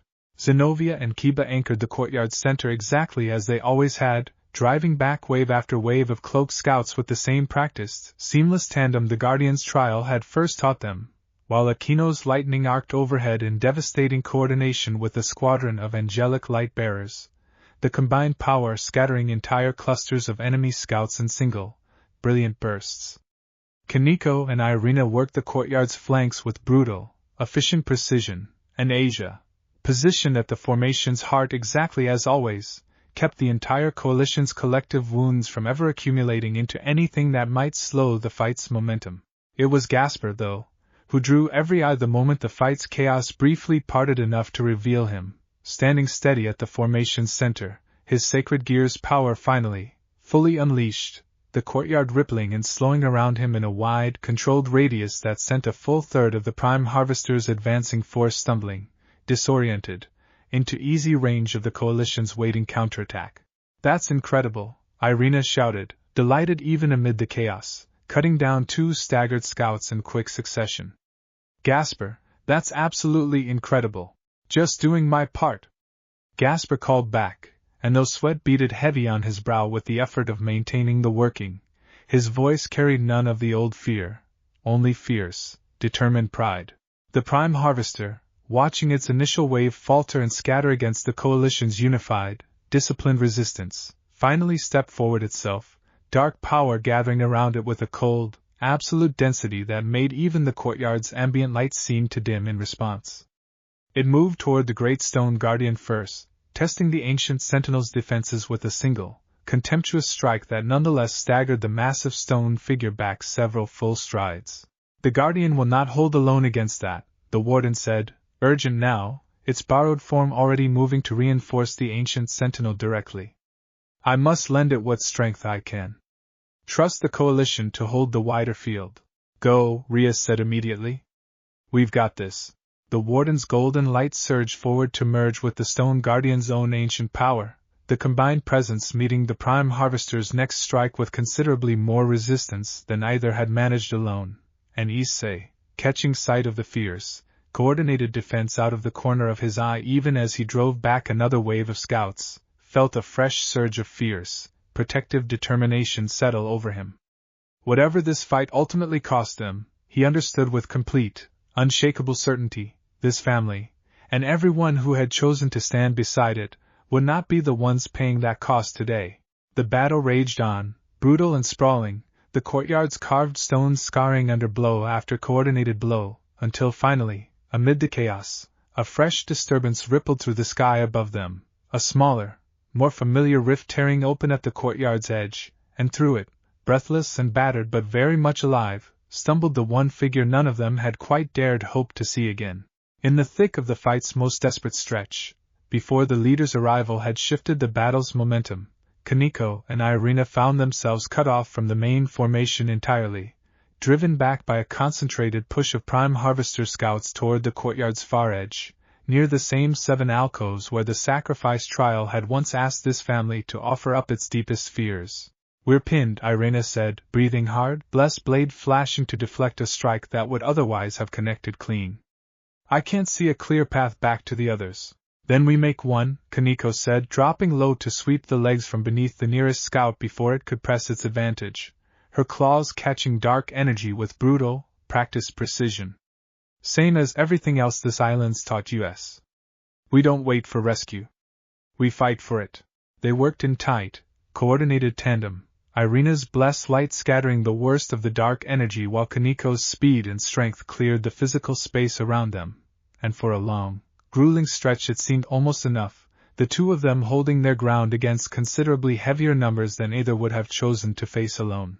It was the 7 small flames, still burning steady in their alcoves even amid the chaos of battle, that gave Kaneko the idea that finally broke the deadlock, remembering, in a sudden flash of clarity, the way the sacrifice trial's fire had once responded directly to genuine, offered truth. "Irina," she called over the chaos, "the flames, they're tied to the island's own power, right? The same power that's been reinforcing the barrier this whole fight?" "I think so." "Why?" "Because I think if we can get close enough to draw on them directly, even just for a second, it might give us exactly the edge we need to break through." They fought their way toward the ring of alcoves with renewed, desperate purpose, and the moment Kaniko's outstretched hand brushed the nearest flame, she felt something warm and familiar surge through her, not the desperate, borrowed strength of raw magic, but something steadier, older, the same patient, hard-won trust the trial had first taught her to offer honestly all those months ago. The flame's glow surged bright along her claws, and her next strike connected with a force that sent 3 scouts scattering at once, stunned and disoriented by power that felt, even to them, considerably heavier than it should have. "That's incredible," Irina said, catching the same surge as she brushed her own hand against the neighboring flame, her blessed blade flaring with fresh, brilliant light. "The island's actually helping us fight for it." "Maybe it always was," Kaniko said, driving forward with renewed strength. "We just never needed to ask this directly before." Together, empowered by the same ancient trust the trials had first forged between this family and the sanctuary that had shaped them, they broke through the encircling scouts entirely, carving a clear path back toward the main formation just as the leader's dramatic arrival began shifting the wider battle's momentum, and by the time they rejoined Rias and the others, both of them carried a fresh, hard-won confidence that would serve the rest of the fight well. "You two all right?" Rias asked, relief plain in her voice the moment she spotted them fighting back into formation. "Better than all right," Kaniko said, something fierce and satisfied in her usually quiet voice. "Turns out this island's got a few more tricks worth learning, even after everything it's already taught us." The reunion was brief, the wider battle still raging fiercely around them, but it carried, even amid the chaos, the same warm, unshakable certainty that had defined every single reunion this family had fought for since that very first storm-ravaged morning, proof, once again, that whatever danger tried to scatter them, they would always, eventually, find their way back to each other. The leader stumbled through the fresh rift bloodied and clearly having fought its own desperate battle just to reach the island at all, its usual cold, patient composure entirely stripped away, replaced by something rawer, more openly determined than Issei had ever seen from it across either of their previous encounters. It caught its balance against the courtyard's scarred stone, took in the full, chaotic scope of the battle raging around it, and its featureless hood turned immediately toward the prime harvester's towering, dark form still locked in its fierce exchange with the warden and the ancient stone guardian both. "You survived," Rias said, breaking briefly from the fight to close the distance toward it, crimson power still crackling ready at her fingertips even as genuine, startled relief colored her voice. "Barely," the leader admitted. "I would not have, if not for the warning I sent you buying me enough chaos to slip away during the Purge Force's mobilization. I owe your family a debt I did not expect to survive long enough to consider repaying." "Then repay it now," Rias said, nodding toward the Prime Harvester's ongoing assault against the Warden's combined defense. "Fight with us. Properly, not just as someone who sent a warning and hoped for the best." The leader was quiet for a single, weighted moment, and then, with something that Issei recognized, even through the chaos, as genuine, final resolve, it straightened fully and drew a blade of the same cold, dark energy it had once wielded against them both. "I have spent longer than I care to admit uncertain whether change like this was even possible for someone who has done what I've done. I find I would rather discover the answer standing beside you than continue wondering from a safe distance." "Good enough," Issei said, grinning despite the chaos, and the leader, for the first time in either of their encounters, allowed something that might almost have been a genuine, answering smile to color its flat, patient voice. "Good enough," it agreed, and turned to join the fight properly, its considerable skill now bent entirely toward defending exactly the family it had once been sent to hunt. The addition of the leader's strength tipped the battle's momentum noticeably, its intimate knowledge of the Prime Harvester's own tactics allowing the coalition to anticipate and counter maneuvers that had, moments earlier, threatened to overwhelm even their disciplined formation. Together, the leader and Zenobia carved through the last of the scattered scout forces with brutal, coordinated efficiency, while Akino's lightning, freed from needing to cover quite so wide a gap, concentrated its full force toward reinforcing the Warden's ongoing struggle against the Prime Harvester itself. "I see." Rias's voice cut through the chaos, sharp and urgent. "The Warden's defense is faltering. We need to end this now, before that Guardian's strength gives out entirely." Issei felt Drake's power surge to its fullest readiness at her words, the same hard, clarifying threshold he'd crossed twice before, now rising faster, more certain than either previous instance, built on an entire year's accumulated proof of exactly what this family was capable of together. Then let's end it, he said, and drove forward through the last of the scattered resistance between himself and the Prime Harvester's towering, dark form, Rias falling into step immediately beside him, the leader and Zenobia close behind, the whole coalition's combined strength finally converging on the single, true threat standing between them and a hard-won, lasting peace. The Prime Harvester, sensing the full weight of the coalition's converging attention, finally abandoned its methodical assault on the Warden and the Stone Guardian both, turning instead to meet the approaching combined force with the same flat, absolute confidence it had carried since first stepping through the barrier's fractured edge. A coalition, it observed, dark power gathering thick and heavy around its towering form, a defector, and Issei Hyoudou pushed past his usual limits. Considerably more than I anticipated needing to properly account for. I confess, this island continues to prove itself more troublesome than centuries of careful precedent suggested it should. Then maybe it's time you actually updated that precedent, Rias said, crimson power blazing at its fullest intensity, as she drove the first true exchange of the confrontation, the Prime Harvester's guard staggering, just slightly, under the combined force of her strike and Issei's boosted follow-through arriving a bare instant behind it. The fight that followed was unlike anything the family had faced before, the Prime Harvester's cold, absolute power meeting every combined strike with a resistance that tested the very edges of what the coalition's assembled strength could achieve, and Issei found himself boosting past stage after stage in rapid, deliberate succession, Drake's voice steady and fierce in his mind even as the strain of the sustained effort began, finally, to show. Partner, we approach a threshold neither of us has fully tested, the dragon warned, urgent but unafraid. I do not know precisely what waits beyond it. Only that I trust you to meet it, whatever it proves to be. Then let's find out together, Issei said, and pushed past the last, hesitant edge of his own restraint, the boosted gear's green light flaring brighter than Issei had ever felt it burn before, power building not through desperation or fear but through the same hard, settled certainty an entire year of proven, unbreakable family had built in him. The strike that followed connected with a force that visibly, finally cracked the Prime Harvester's absolute composure, driving it back several full strides across the courtyard's scarred stone, dark power fracturing visibly at its edges for the first time in the entire confrontation. The leader, seizing the opening with the same fierce, determined resolve it had carried since stepping through that final rift, drove its own blade deep through the momentary gap in the Prime Harvester's defense, and Zenobia's Durandal followed immediately after, the combined strikes finally, decisively breaking the ancient authority's cold, unshakable confidence entirely. The Prime Harvester staggered, dark power guttering and fracturing across its towering form, and when it finally spoke again, its flat, absolute certainty had thinned, for the first time, into something considerably more uncertain. This should not be possible, it said. A single generation of strays, a handful of trials, cannot account for strength like this.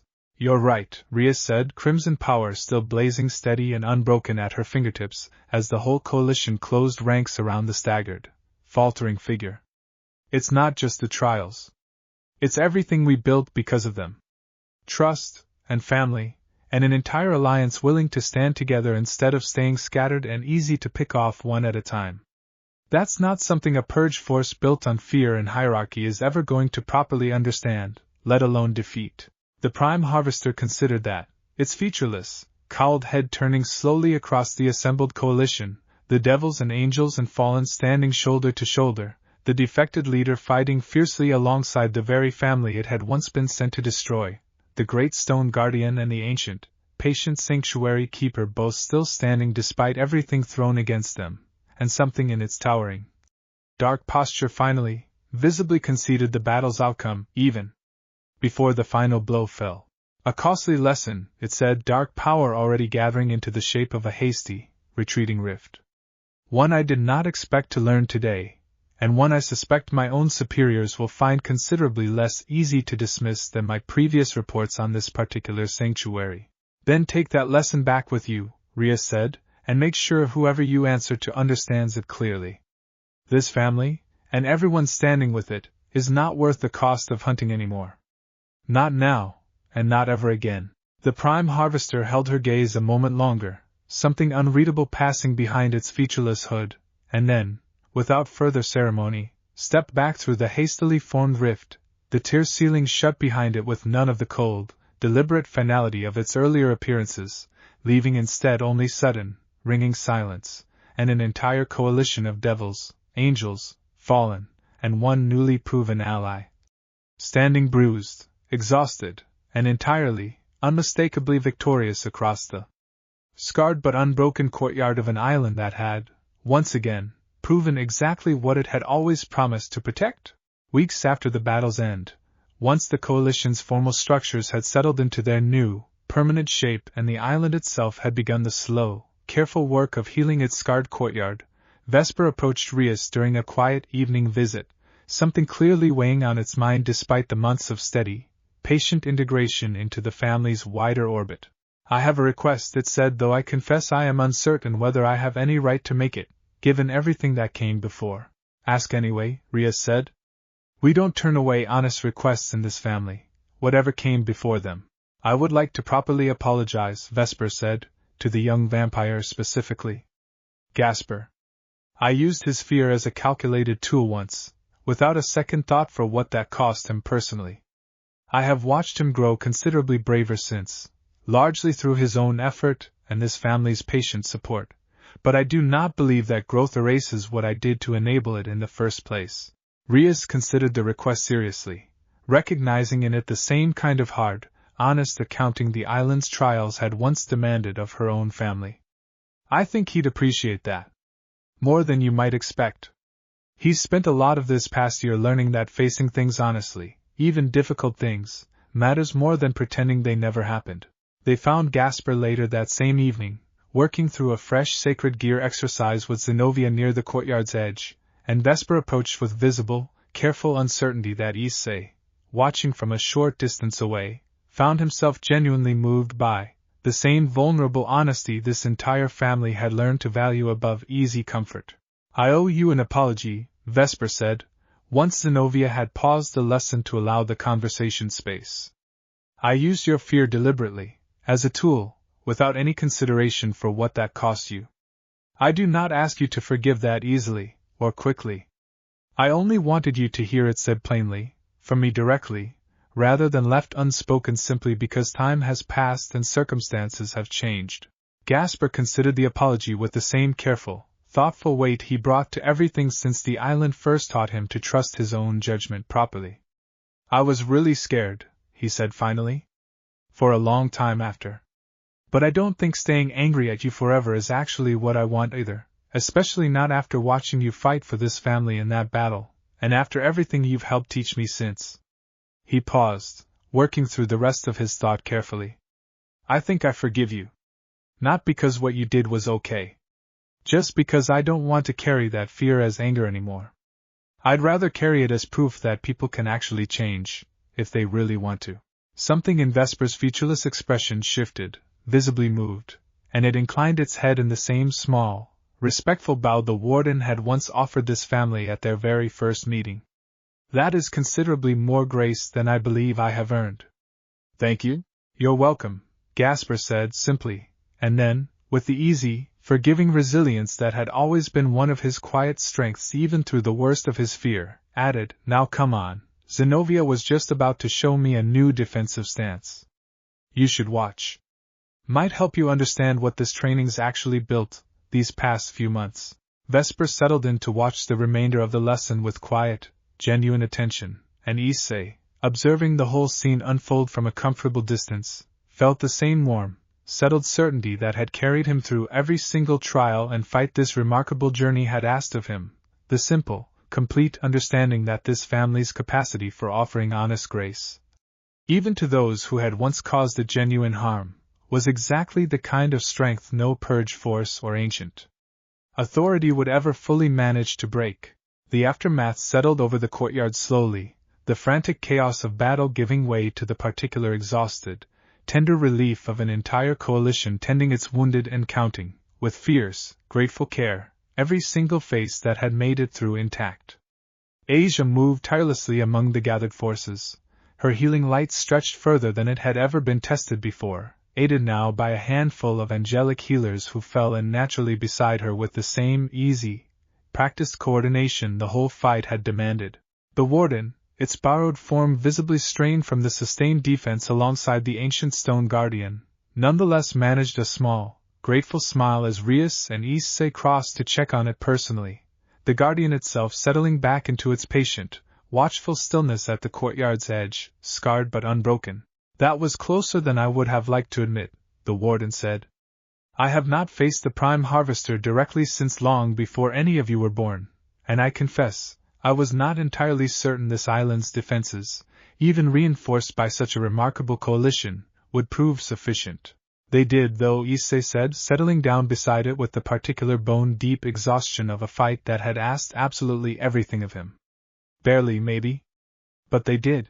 They did, the warden agreed, warm and genuinely moved beneath its exhaustion, and I do not believe, watching everything this coalition accomplished together today, that it was merely the island's own defenses that carried the day at all.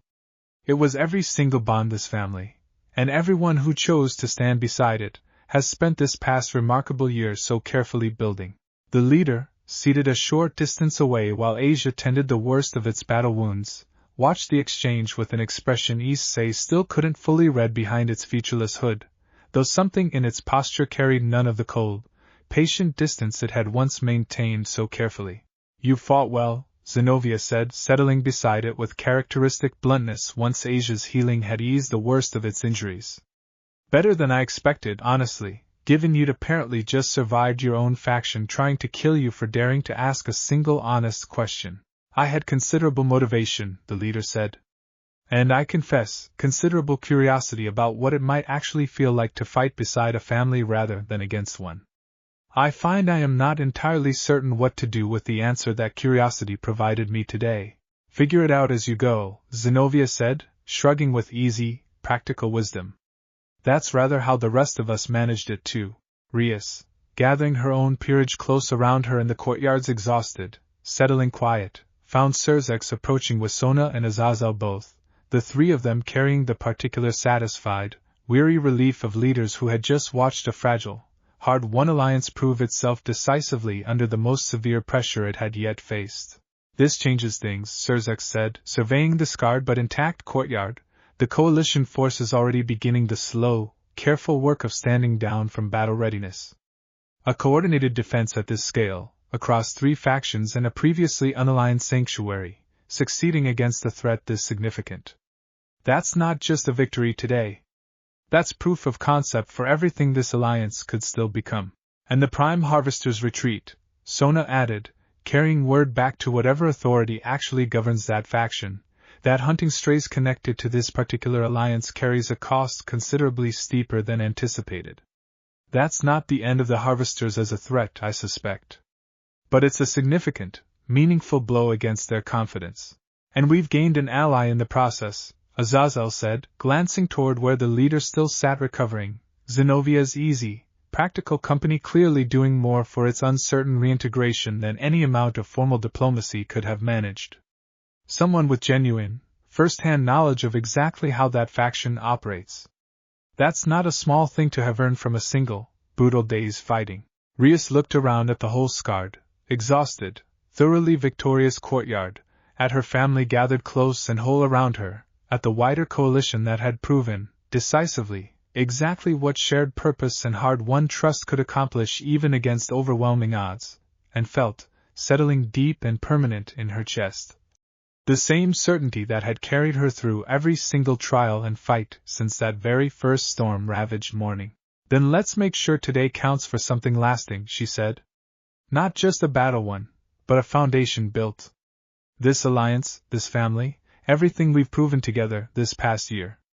Let's make sure it's strong enough that the next threat, whatever it turns out to be, finds exactly this same wall of proof waiting for it. Spring arrived in Ko some weeks later carrying none of the tension that had defined the winter's final, desperate battle, the whole family gradually settling back into the comfortable, ordinary rhythm that had become their steady foundation since the island first taught them how to build it properly, though something had shifted, permanently and visibly, in the wider world around them now too. The leader, who had finally, after considerable careful deliberation, offered a proper name rather than continuing to hide behind its old, functional title, had taken up a cautious, tentative residence on the island itself, working alongside the warden to help rebuild and reinforce the sanctuary's defenses while slowly, patiently, proving through consistent action exactly the kind of transformation it had once only questioned as a distant possibility. It's strange, Issei admitted, during one of the family's now regular spring visits, watching the former leader, now simply called Vesper by the whole gathered family, work alongside Gasper on a fresh round of sacred gear training with the same patient care Zenobia had once brought to the very same lessons. Thinking back to that first fight on the plateau, and now watching it teach Gasper defensive footwork like it's just another regular part of this family. People change, Asia said simply, settling beside him with the same easy, comfortable warmth that had defined so much of their bond since that very first night by the fire. Given the right proof that change is actually possible, and the right family willing to offer that proof patiently, even when trust is hard-earned rather than freely given. Guess that's the whole lesson this island's been teaching us from the very beginning, Issei said. Just on a bigger scale than any of us probably expected when we first washed up on that beach.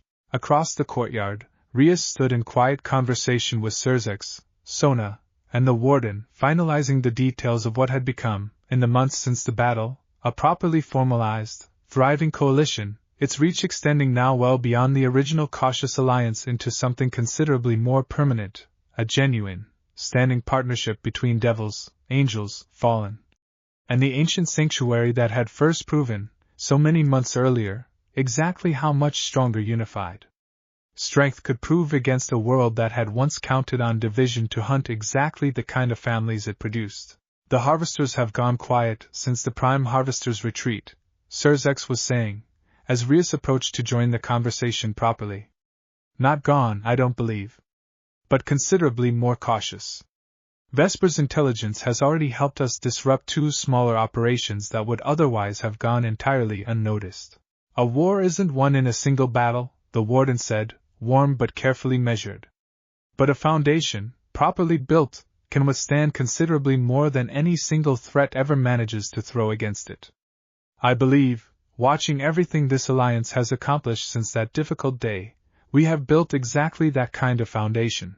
Rias smiled at that, settling into the easy, comfortable warmth of a conversation that carried none of the desperate urgency of the crisis that had first demanded it, and found Issei's eyes meeting hers across the busy, thriving courtyard, the same steady, unshakable certainty passing between them that had first bloomed on a storm-ravaged beach an entire remarkable year and a half ago now. That evening, as the whole gathered family, coalition, and island residents settled together for a shared meal beneath the courtyard's familiar, glowing flowers, Issei found himself thinking back over everything this journey had actually cost, and given, in equal, overwhelming measure, since that very first hollow, terrified morning waking up alone on a storm-ravaged beach with no idea where any of his family had gone. A guardian who had learned, patiently and thoroughly, exactly how to stop carrying its purpose alone.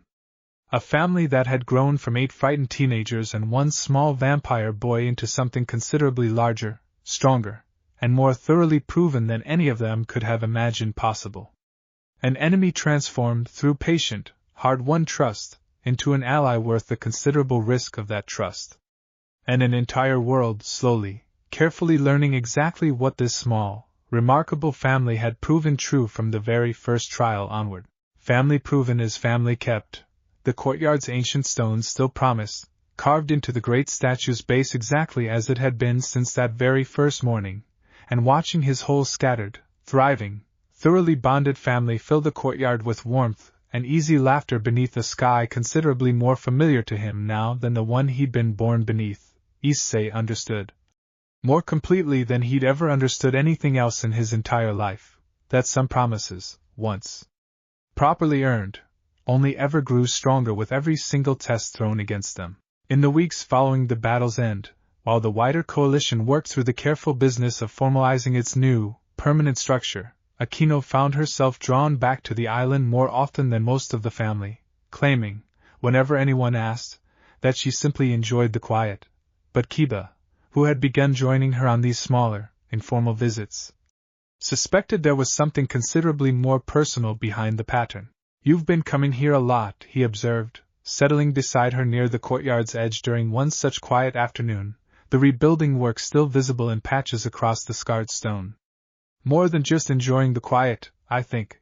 Aquino was silent for a moment, watching a group of the warden's newer helpers, drawn from among the coalition's own ranks, working carefully to repair one of the damaged carvings near the great arch. "I've been thinking about my father," she admitted finally. "About the anger I offered up during the sacrifice trial, and whether letting go of carrying it everywhere actually meant I was supposed to do something more with the space it left behind." "Like what?" "I don't know yet," she said. "Maybe nothing. Maybe just continuing to be exactly who I've already become, without needing some grand, dramatic reconciliation to make the healing feel complete." She glanced at him, something thoughtful and unusually vulnerable in her expression. "This island taught me that healing doesn't always need a dramatic ending. Sometimes it's just the quiet, ongoing choice to keep being lighter than you used to be, one ordinary day at a time."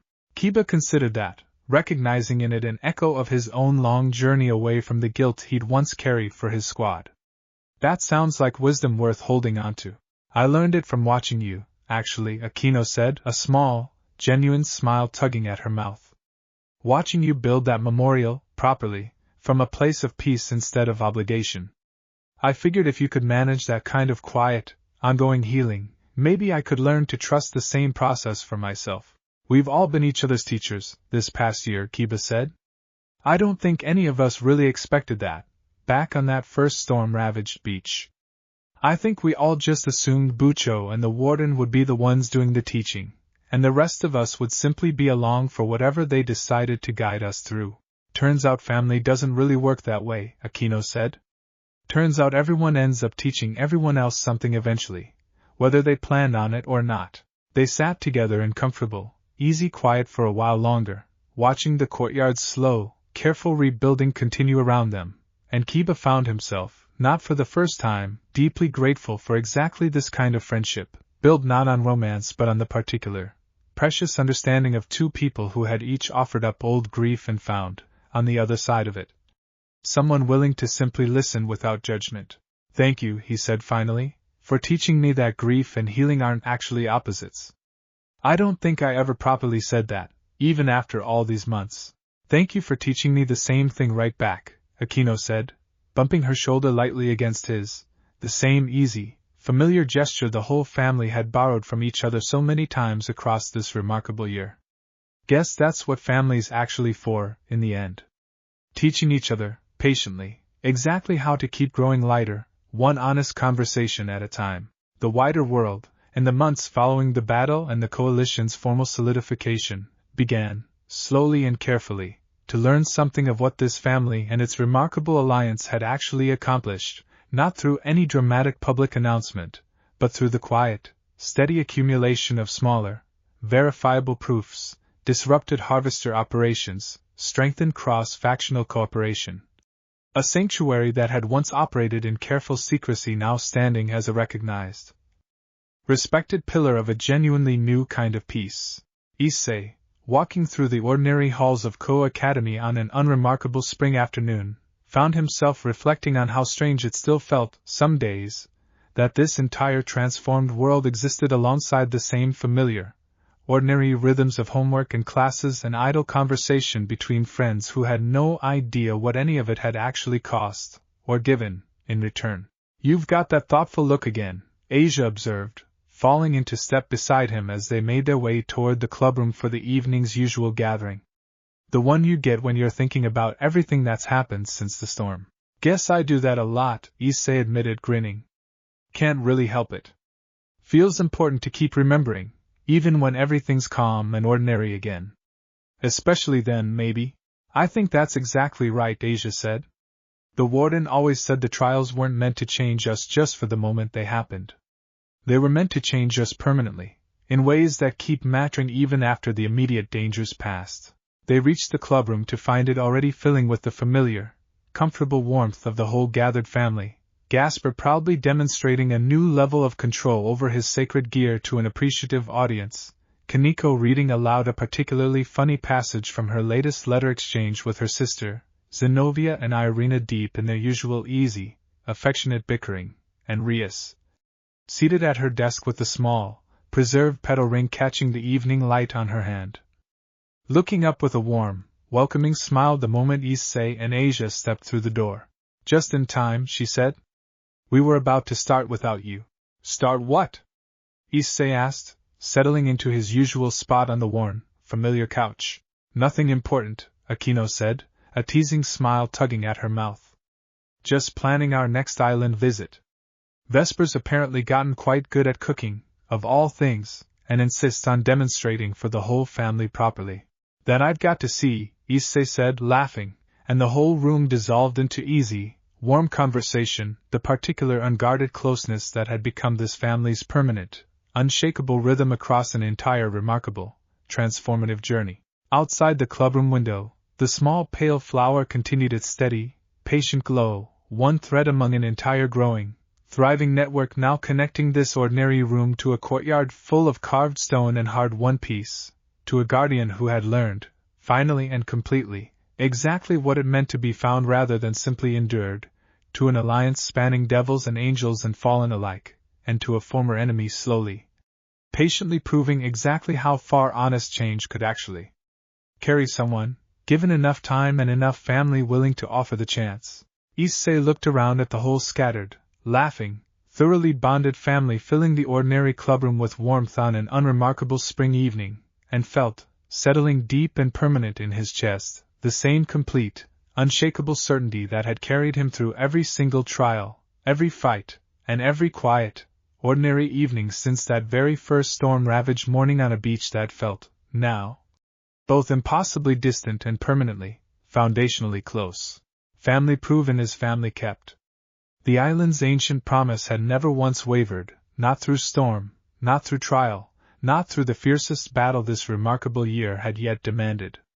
And watching his family, whole and thriving and endlessly, patiently growing together, Issei understood, completely and for the whole of whatever remarkable future still waited ahead, exactly how permanently, unshakably true that promise had turned out to be. Later, as the evening wound down and the family began the familiar, comfortable process of drifting back toward their own homes, Rias lingered a moment longer beside him near the clubroom window, watching the small pale flower continue its steady, patient glow against the deepening dusk outside. Do you ever think about what we tell our younger selves, she asked, if we could somehow reach back to that very first morning on the beach and explain everything that was actually waiting for us? Issei considered the question seriously, turning it over with the same thoughtful care the island had taught him to bring to things that genuinely mattered. I think I'd just tell myself not to be so scared of needing people. That whole first day, I remember feeling like I had to figure everything out myself, prove I could handle it alone before I let anyone else see how frightened I actually was. I felt the same way, Rias admitted. I think that's rather what the trials were built to teach us out of, in the end. Not courage exactly. Just permission. Permission to actually need each other, without treating that need as some kind of failure. Permission, Issei repeated, turning the word over. Yeah. That's exactly it, actually. I don't think I really understood what family was supposed to feel like until this island taught me that needing people isn't the same as being weak. Rias smiled, warm and settled, leaning into him with the same easy, natural weight she offered on countless evenings since that very first night by the fire. Well, whatever we tell our younger selves, I think they'd have a hard time believing any of it anyway. Some things you just have to live through to actually understand. Probably for the best, Issei said, grinning. Kind of ruins the journey if you already know exactly how it turns out, even when the destination turns out to be this good? Especially then, Issei said, and pulled her close as the last of the evening light faded gently outside the window, the whole family's easy warmth still lingering pleasantly in the room around them, proof, plain and permanent, of exactly the home an entire remarkable journey had finally, thoroughly built.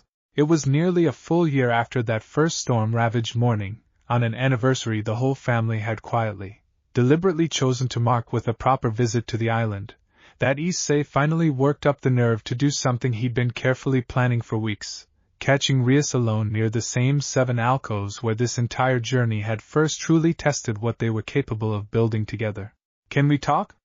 he asked, and something in his careful, deliberate tone must have carried more weight than his usual easy tone, because Rias turned to face him with immediate, focused attention. "Of course." "What's wrong?" "Nothing's wrong," he said quickly, feeling his nerve waver slightly before steadying again. "Actually, everything's about as right as it's ever been, which is kind of the whole point. I've been thinking, a lot, about everything this past year's actually meant.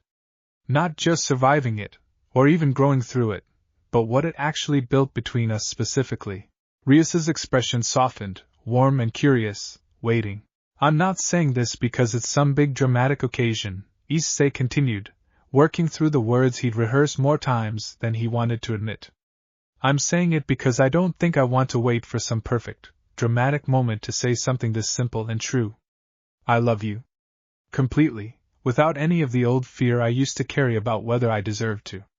And I want to keep building whatever we've already started, for as long as you'll let me, properly, permanently, in whatever way that ends up looking like for us." He held out a small, simple ring. Nothing elaborate, crafted, he admitted with a slightly embarrassed grin, from a careful blend of ordinary silver and a single, tiny petal from the island's own pale, glowing flowers, preserved permanently within the metal by a working the warden had helped him design specifically for this exact moment. "It's not a proposal," he clarified quickly, watching her eyes widen with surprised, overwhelmed emotion. "Not yet anyway. I don't think either of us is quite ready for that particular step, not with everything the Harvesters and the wider coalition still have going on. But I wanted you to have something that means exactly what I just said, properly, permanently, whenever you're ready to wear it." Rias, for once in her composed, capable life, found herself entirely without words for a long, overwhelmed moment, simply staring at the small, carefully crafted ring with tears bright and unashamed in her eyes before finally, gently, taking it from his hand. "I love you too," she said, once she'd found her voice again, warm and complete and entirely certain. "I have for so long now that I sometimes forget there was ever a version of my life before this feeling existed. Thank you, Issei. For this, and for everything this past year's actually taught both of us about what it means to build something worth keeping."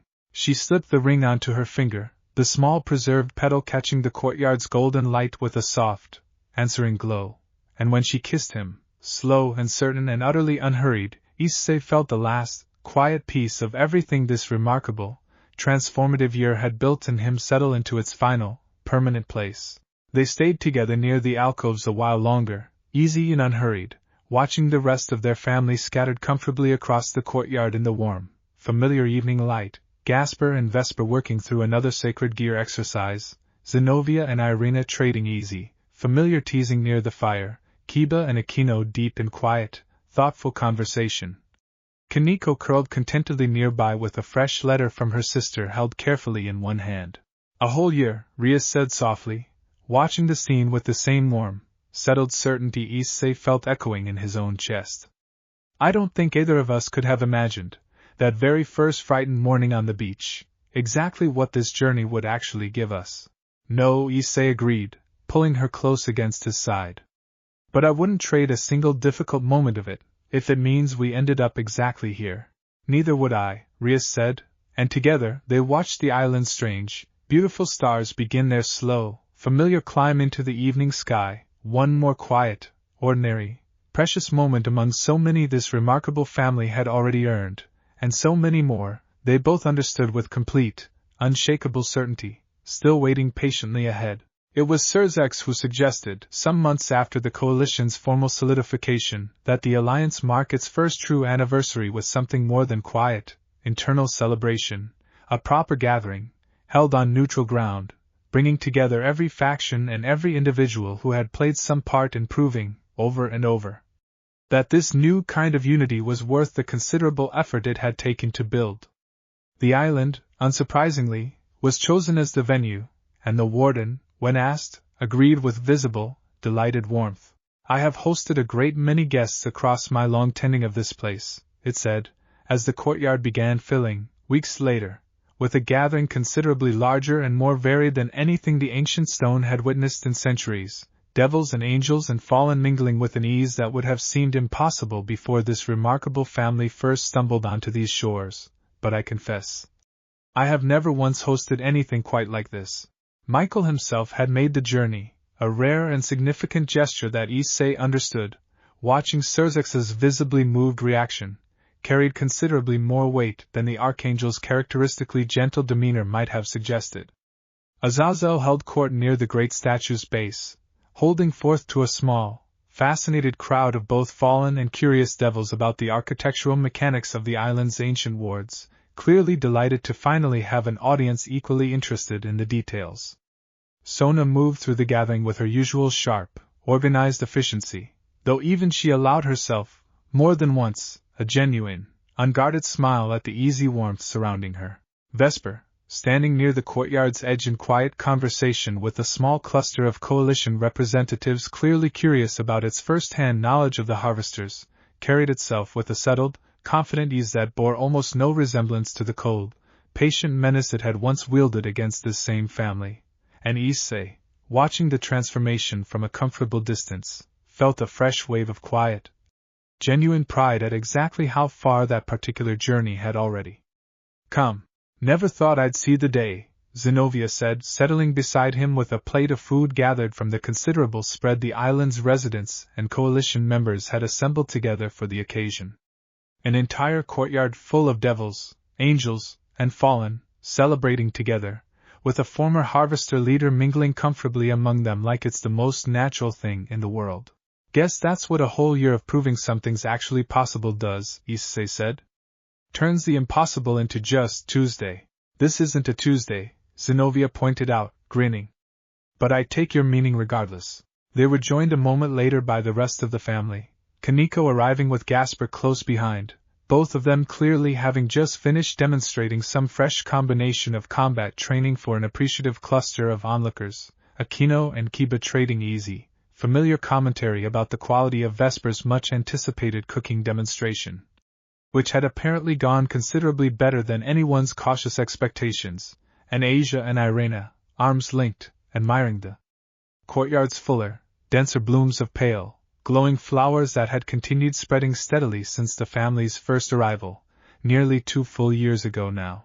Rias found Issei last, settling beside him with the same easy, natural comfort that had defined their bond since long before either of them had properly named it, the small preserved petal ring on her hand catching the courtyard's warm, golden light. Quite a turnout, she said, surveying the gathered crowd with open, satisfied pride. Quite a year, Issei corrected gently. This is just what it looks like when you actually let it show properly. Rias considered that, leaning into him with the same warm, settled weight she'd offered on countless quiet evenings since that very first night by the fire. Do you remember what the warden told us, that very first morning, about the alcoves? That what filled them depended entirely on what we chose to become while we remained here. Course I remember. Pretty hard to forget something like that. I keep thinking about how much bigger that lesson turned out to be than any of us understood at the time, she said, gesturing toward the whole thriving, unified gathering surrounding them. We thought it was just about us. Just about one small peerage learning to trust each other properly. But look what it actually became. Issei looked, taking in the whole remarkable scene, devils and angels and fallen and a redeemed former enemy, all gathered together in genuine, hard-won peace on an island that had once existed in careful, lonely secrecy, and felt the same complete, unshakable certainty settle over him that had carried him through every single trial and fight and quiet, ordinary evening across this entire transformative journey. Yeah, he said softly, pulling Rias close against his side as the evening deepened toward the island's strange, beautiful stars, the whole gathered family and coalition alike settling into easy, contented celebration around them. Yeah, I see it. Family proven really is family kept. Just turns out family can grow a whole lot bigger than any of us ever expected, if you're patient enough, and brave enough, to keep letting it. Later that night, once the gathered crowds had finally begun to thin, the coalition's representatives departing gradually back through their own passages home, the immediate family lingered a while longer in the courtyard's quiet, settling afterglow, content simply to sit together beneath the familiar stars and let the day's remarkable warmth settle fully into memory before returning to their own ordinary lives once more. Same time next year? Gasper asked, sleepy but happy, curled comfortably against Kaniko's side exactly as he had on so many nights since this whole journey first began. Same time next year, Rias confirmed, and every year after that, I think, for as long as this family keeps choosing to build something worth celebrating. The warden, settling into its own quiet place near the great statue's base as the last of the evening's warmth faded gently toward night, watched the whole scattered, contented family with something that had grown, across this remarkable year, into genuine, permanent affection. I have spent centuries wondering whether solitary tending could ever truly amount to something lasting, it said, mostly to itself, though the whole family heard it clearly in the courtyard's settling quiet. I no longer wonder. I have watched the answer prove itself, patiently, thoroughly, one remarkable family at a time. Get some rest, Issei told it, grinning. Big day. You've earned it. As have you, the warden said, warm and genuine. All of you. Rest well, family proven and family kept. I will be here, exactly as I always have been, whenever you're ready to return. And as the whole family finally gathered to step back through the golden passage home, tired and warm and thoroughly, permanently whole, Issei found himself looking back one final time at the courtyard that had first taught this family everything it now carried forward into the wider, ever-changing world, the great statue's carved eyes still burning steady in gold, the 7 small flames still flickering patient and unbroken in their alcoves, and the ancient, ongoing promise carved into stone. Beneath them, true now in ways none of them could have possibly imagined on that very first storm-ravaged morning, and truer still, he understood with complete, unshakable certainty. With every single day this remarkable family continued choosing, deliberately and together, to prove it. Somewhere nearby, she could hear the last traces of Zenobia and Irina's easy laughter drifting through the settling dark, and Kida's quieter voice answering something Akino had said, and the whole familiar, comfortable sound of a family simply enjoying being together, needing no crisis and no trial to justify the closeness anymore, only the simple, ordinary choice to keep choosing each other, night after night.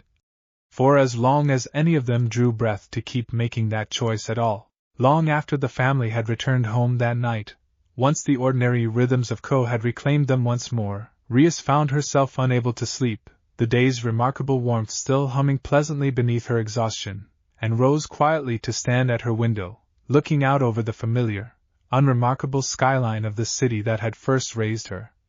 Now permanently woven together with a courtyard full of carved stone half a world away. She thought of the storm that had first torn her whole world sideways, terrifying and disorienting in ways she had never fully admitted to anyone, not even Issei, in the months since. She thought of the beach, and the courtyard, and the long, difficult trials that had asked her to offer up every fear she had spent years carefully hiding even from herself. She thought of the fights, each one harder than the last, and the family that had grown, patiently and thoroughly, out of 8 frightened teenagers and 1 small vampire boy into something considerably larger and stronger than any of them could have imagined that very first hollow morning. And she thought, finally, of tonight, of an entire courtyard filled with devils and angels and fallen celebrating together, of a former enemy now counted, cautiously and genuinely, among her closest allies, of a ring on her finger carrying a promise she intended to keep for the whole of whatever remarkable life still waited ahead. Family proven is family kept, the island's ancient stone had promised, and watching the quiet, ordinary lights of Ko spread out before her, Rias understood, completely and for the first time without a single trace of the old fear that had once defined so much of her leadership, that the promise had never really been about the island at all. It had been about exactly this, an entire family choosing, deliberately and together, day after ordinary day, to keep proving it true, long after any single trial had finished testing them, for as long as any of them remained willing to keep choosing each other. She smiled, settled and complete, and returned to bed with the particular light, contented ease of someone who had finally, fully stopped carrying tomorrow's uncertainty as a burden to bear alone, trusting instead, with the same hard-won certainty an entire remarkable journey had taught her, that whatever storms still waited ahead, her family would meet every single one of them exactly the way they always had. together and never, not for a single moment, apart. In the morning, she would wake to an ordinary sunrise, to homework and student council duties and the familiar, comfortable rhythm of a life that had once felt entirely separate from everything the island had taught her, and she would find, waiting exactly where it always waited now, an entire family ready to meet that ordinary day together. Exactly as they had met every single day since a storm first tore their whole world sideways and gave them, in exchange for that fear and that danger, something considerably more valuable than either had ever managed to take away. A family, proven thoroughly and kept permanently, growing steadily larger and steadier with every single season that passed, and a promise, carved into ancient stone on an island half a world away, that neither storm nor harvester, nor any uncertain future still waiting ahead would ever again find strong enough to break. She thought, too, of the small pale flower that had first carried word of danger and word of hope alike across an impossible distance, and found herself smiling at the thought that something so small and delicate had ended up carrying so much of what actually mattered most. She wondered, briefly, what the version of herself from that very first storm-ravaged morning would make of this quiet, settled peace, and decided, smiling into the dark, that she would probably simply refuse to believe it possible at all, at least not until she had lived every single difficult, worthwhile day required to actually earn it. And perhaps, she thought, drifting finally toward sleep, that stubborn refusal to believe in easy peace had been exactly the right instinct all along, the very thing that had pushed her, and this whole remarkable family, to keep fighting for something worth having rather than simply hoping it might arrive on its own. Sleep found her gently after that, warm and unhurried, the last waking thought she carried simply gratitude, whole and uncomplicated, for every single storm that had ever led her here. Tomorrow would come exactly as it always did now, ordinary and precious in equal measure, and she intended to meet it, as she always had this past remarkable year, wide awake and entirely unafraid. And so, at last, she slept, warm and certain, exactly the way this whole remarkable family had finally, thoroughly earned the right to.